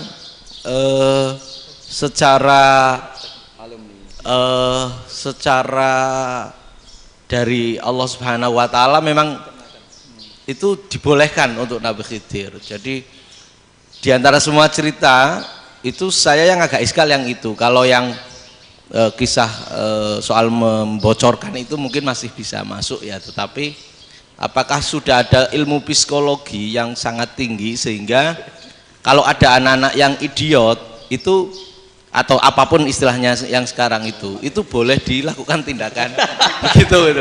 Nah ini saya lebih provokatif dari Pak Rektor biasanya. Artinya mohon maaf karena pemahaman saya ada 2 pendekatan ilmu yang masuk, satu seperti Nabi Musa, yang satunya seperti Nabi Khidir. Mudah-mudahan ada sedikit penjelasan. Siap Gus, terima kasih. Dan yang terakhir mudah-mudahan karena Indonesia situasi terakhir saya kira kita ketahui lagi pandemi seperti ini Gus, jadi saya juga ingin pendapat Gus Baha, apakah ini situasi pandemi corona itu Allah sedang madhohirul jamal atau madhohirul jalal? Terima kasih. Assalamualaikum warahmatullahi wabarakatuh. Assalamualaikum warahmatullahi wabarakatuh. Monggo langsung mawon Gus. Ini provokatif ini kayak. Loh di situ aja kamu tanya kok terus mirip. Siapa Fadil ya? Dari peternakan ya? Tapi mau ngomong tafsir itu. Mulai kacau peternakan ngomong tafsir ini mulai. Nah ini ada yang hafal Quran ngaco, paling enggak setengah hafal. Enggak yang dari Unisma. Enggak begini, ayat itu kan ditutup wama fa'altuhu an amri, ya saya maknani wama fa'altu lan orang nglakoni ingsun hu ing kabeh sing kasebut an amri mergo kepinginanku ingsun. Jadi saya melakukan itu semua bukan karep saya sendiri. Jadi Khodir sendiri itu kamu untung enggak nekuni tafsir. Kalau nekuni tafsir yang kamu soal bukan Nabi Khidir, karena Nabi Khidir itu hanya satu orang. Yang kamu soal harusnya Israel. Wih itu ndak rektor, ndak kiai besar, ndak siapa saja dihabisin itu. Kenapa Israel ndak kamu tegur? Gimana hukumnya qatlul mukmin? Kenapa Israel ndak kamu masukkan ayat wa may yaqtul mu'minam muta'ammidan fajazauhu jahannamu khalidan fi. Ingat ya Israel. Iya kan? Nah, Israel melakukan pembunuhan itu, kadang yang dipateni nyuwun sewu orang soleh betul. Tapi wae kabundut ya. Itu Israel juga tidak atas pilihannya, tapi karena perintah. Nah, Khodir itu bukan nabi syariat, kira-kira mirip kayak Israel. Karena beliau bukan nabi syariat. Jadi ini agak aneh, ini kan orang nekuni tafsir kayak saya sampai berjilid-jilid kitab. Saya kemarin mata saya agak sakit karena saya nangis itu sudah 2 hari. Bukan mikir sampean tapi mikir ilmu ini harus ada yang mempertahankan. Karena apa ya, nekuni ilmu itu kan ribet. Kalau yang nekuni ilmu terus dosen terus rektor itu ya agak ada fasilitasnya. Kalau nekuni ilmu kiai itu naruh keramat kan taqabbalallahu minna minkum taqabbal ya karim. Iya, tapi saya alhamdulillah keramat jadi ya tetap hidup itu. Saya ulang lagi ya. Harusnya Mas Fadil itu kalau nekuni itu yang disoal tuh Nabi Khidir. Nabi siapa? Apa malaikat siapa? Israel. Karena itu korbannya lebih banyak. Pertanyaannya, Israel kena enggak oleh aturan ayat wa may yaqtul mu'minam muta'ammidan fajazahu? Kan enggak. Karena semua itu wa ma fa'altuhu an amri. Saya lakukan ini. Mungkin ngaji kamu enggak khatam sih mau delok fakotalah itu. Itu Nabi Khidir pasti tersinggung, enggak baca belakangnya itu. Ya karena jurusan peternakan itu. Atau salah gurunya yang ngajar. Ya. Daripada nyalakan satu orang mendingan dua ya. Jadi kalau ngaji itu khatam sehingga ngerti ayat itu kan ditutup wa ma fa'altuhu an amri. Nah, menurut Ibnu Hajar Al-Asqalani yang nyarai Bukhari dan ketika itu cerita tafsir ayat itu, wa hadza dalilun ala anna Musa afdhali minal Khadir. Justru ayat-ayat itu menunjukkan Musa itu lebih utama ketimbang Nabi Khidir. Karena Nabi Khidir monoton melakukan apa saja yang diperintahkan Allah, sementara Musa tetap dengan gugatan syariatnya. Beliau gak terima ada orang main membunuh. Aqtal tanafsan zakiyatan bi ghairi nafs. Laqad ji'ta syai'an nukra. Nah, sur'atu Musa ila nahyil munkar itu menunjukkan beliau Nabi ulil azmi. Jadi Nabi Musa langsung sikap, wah ini tidak benar kamu. Padahal sudah ada perjanjian, kamu tidak boleh bantah. Tapi Nabi Musa lebih ngeboti syariat, lebih memihak syariat, nahi mungkar itu wajib. Justru itu menunjukkan derajatnya Nabi Musa fauqal Khadir. Makanya Nabi Musa tetap gugat, nggak bisa dong, ini nafsan zakiyatan kok kamu bunuh. Maka itu jadi ilmu. Nabi Khidir pada akhirnya nyuwun sewu ya tidak bisa jawab. Makanya beliau menutup wa ma fa'altuhu an amri. Sebenarnya saya sendiri itu ya tidak punya alasan. Jadi kalau Israel kamu tanya, ini gimana ini wong melarat mulai cilik, meh sugih mbok pateni. Mbok yo baro ben sempat sugih itu. Ini kuliah paling lama urung sempat urip penak. Nah itu kan mbok yo mateni wong kira-kira lah nek wis sempat mapan sempat. Lu andai kan Israel pakai aturan syariat kan mateni orang kan ya dikira-kira lah. Jadi itu tidak ada hubungannya tadi dengan ilmu yang kamu katakan urusan psikologi anak itu tetap semuanya haram dibunuh, nggak boleh. Ya jadi tetap makanya ini pentingnya ngaji khatam itu tadi. Jadi pada akhirnya Nabi Khidir itu ada punya alasan hanya ngendikan wa ma fa'altuhu an amri. Pada akhirnya yang paling pokok yaitu semua ini saya lakukan saya sendiri itu tidak tahu karena perintah. Jadi untung kamu gak nyoal Nabi Israel. Kalau nyoal diincem ribet kan. Ini orang tadi pas seminar Gus Bak ngeritik saya. Wah. Jadi itu pinter kamu. Yang kamu soal Nabi Khidir. Jadi enggak itu. Ya kalau nyoal Israel resiko tinggi itu, resiko tinggi. Tapi yang jelas gitu ya. Makanya tradisi pesantren seperti ini harus terus. Karena yang punya tradisi khatam. Saya tuh kalau ngaji kitab tidak khatam tuh tersiksa karena tadi kadang-kadang yang depan-depan tuh tidak jawabannya di belakang kan tadi wa ma fa'altuhu an amri dzalika ta'wilu ma lam tasti alaihi sabra. Jadi ya sudah kira-kira seperti itu. Wajar kamu tidak sabar, wajar kamu tidak itu memang saya sendiri sebenarnya juga paham itu. Jadi ya, cara basa Jawa niku wajar saya musakira paham. Jadi aku dhewe ku ya ora paham. Wong aku ya mau nglakoni gitu. Jadi sebetulnya ya sama-sama ada itu kan. Ini jenis wa ma fa'altuhu an amri. Udah ya? Ya,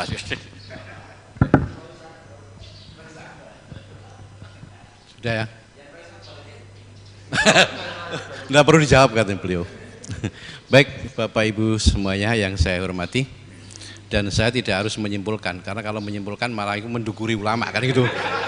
Itu enggak tawadhu lagi malah itu, khawatir kualat loh. Baiklah mungkin hanya kita tutup dengan berdoa yang dipimpin oleh Gus Bah. Nggih mboten napa-napa dan setelah itu nanti kita foto bersama nonton. Al-Fatihah.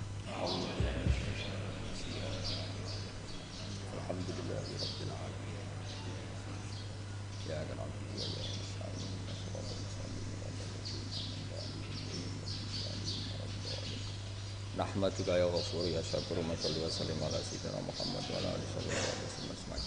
Allahumma ij'alna mutawaddina fika mutahabbina fika mutabadilina fika mutanasirina. Waj'alna ya Allah mimma yaj'aluka samadana wa maqsudana. Fardhu anna ya Allah lakal hamdu ya rabbita wa lakal hamdu fa'ta ridha wa lakal hamdu hatta tarda. La nufsi thanana alaika anta kama atita ala nafsi. Allahumma ya ilahana bi jail basirina Muhammad sallallahu alaihi wasallam ij'alna ya wa min khiyari ummati ij'alna mimman yuqimu hadzal din wa mimman yahtumuhu wa yansuruhu waj'al ya Allah himmatana fi hadithar ila kalimatika al-ulya fi ulmika fatimika as-salamah wal afiyah fid dunya wal akhirah rabbana atina fid dunya hasanah fil akhirati hasanah wa qina adzabannar sallallahu alaihi Muhammad sallallahu alaihi wasallam subhana rabbika rabbil izzati amma yasifun sallallahu alaihi wasallam alhamdulillahi rabbil alamin. Bismillahirrahmanirrahim. Matur suwun sanget Gus Bahak, dan alhamdulillah kita bisa melaksanakan acara pengaji pagi ini sesuai dengan jadwal. Dan saya sebagai pembawa acara atau etok-etok moderator, mohon maaf bila mana ada kesalahan dan khilafan. Terima kasih. Wassalamualaikum warahmatullahi wabarakatuh.